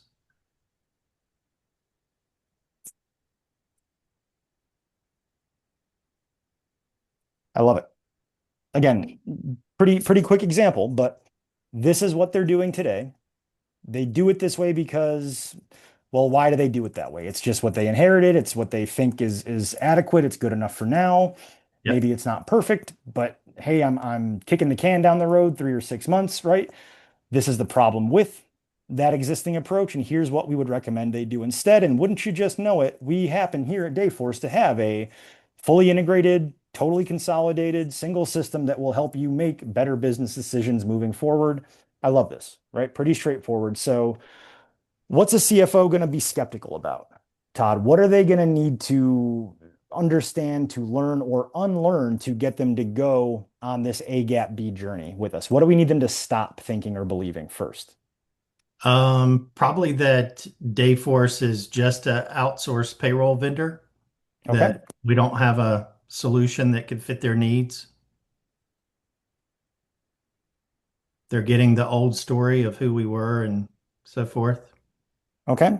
So I would imagine the converse of that, the thing we want them to start believing is that Dayforce, can service a wide variety of needs beyond, niche services. Yep. How big of a shift would Yep. this be for that person? I would probably say somewhere around a 4 or 5. Okay. Yeah. And then what kind of evidence, research, data, what would we need to put in front of them to help them have that light bulb moment of, oh, wow, I didn't know you guys did all this stuff? I would probably start with Gartner with the Magic Quadrant. I would provide them with customer testimonials. Love it. Appreciate that. Let's all give Todd a mini round of applause for being our brave volunteer here. Fantastic work. Okay. Again, these don't need to be super complicated, super over-engineered. In fact, I often find that the simpler, the more narrow we keep the focus on a stakeholder and products focus, the easier of a time we tend to have on these. Okay. But this is going to be the homework. All right, between now and next Thursday, the 19th, when we're getting back together for our second session, what we're going to do on the 19th is the way we're going to open that session is by asking at least 3 of you to share back your filled out content roadmaps. Okay, so we're going to pull them up and actually look through stakeholder, product, A gap B, and then the stops, starts, burden of proof, and evidence that you've scripted out here. Okay. Again, we've gone through a lot today. I've thrown a lot at us, covered a lot of ground. Anything that isn't clear on the ask here, on any of the content we've looked at today, how are we feeling overall? What are our big takeaways or aha moments from today? If we leave knowing nothing else, at least we stuck with what?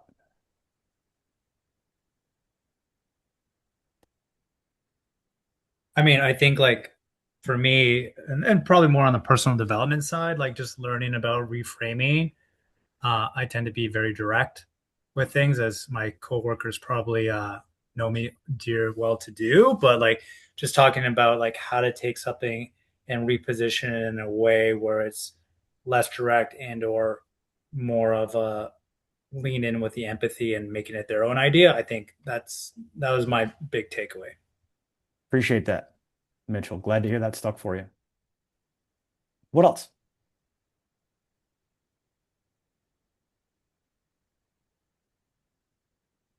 Well, at least Mitchell learned something. One person isn't too bad.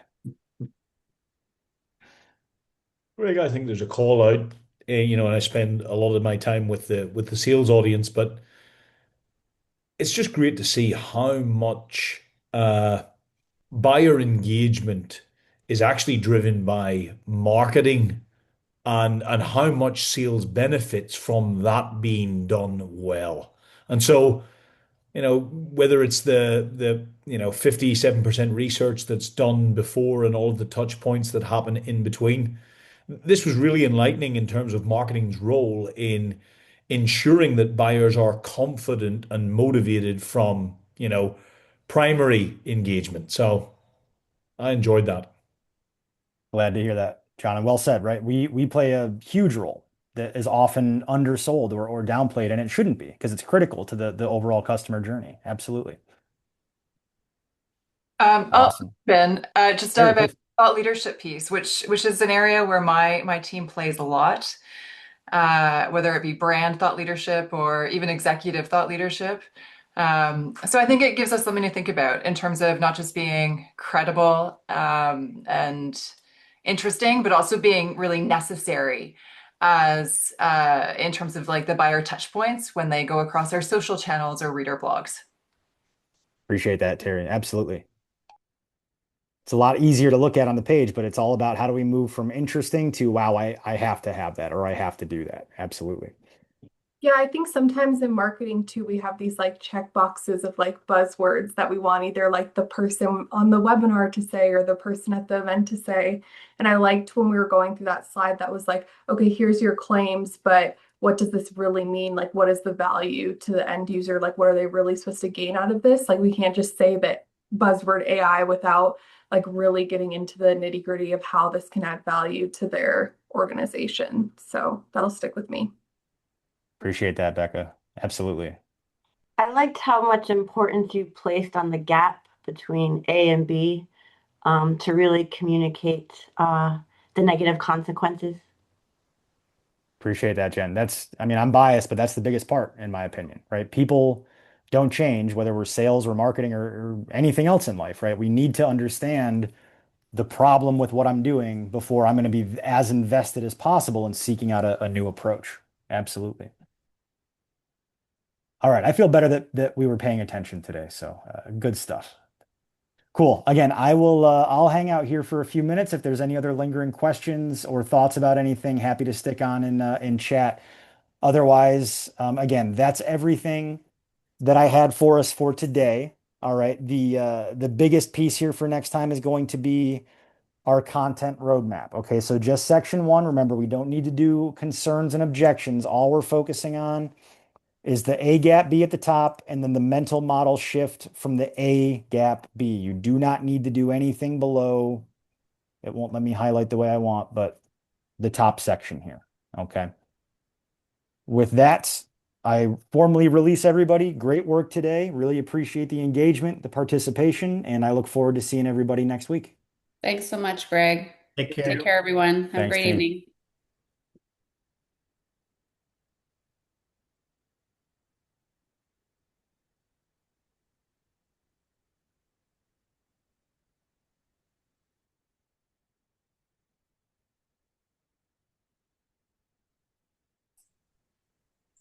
Greg, before I sign off, I did have a last question for you because I Sure, hit me. stepped away for a moment. The burden of proof number, is that a Yes. scale from one number to another number? I just missed, wow, how we get the number. It's a good question. Scales up in terms of the higher the number, the tougher the mental leap is going to be. Oh, it's 1 to 10. Sorry. Yep, 1 to 10. Nothing too crazy here. Okay, great. Thanks so much. Great session. Absolutely. Appreciate that. We'll see you next week. Have a good one.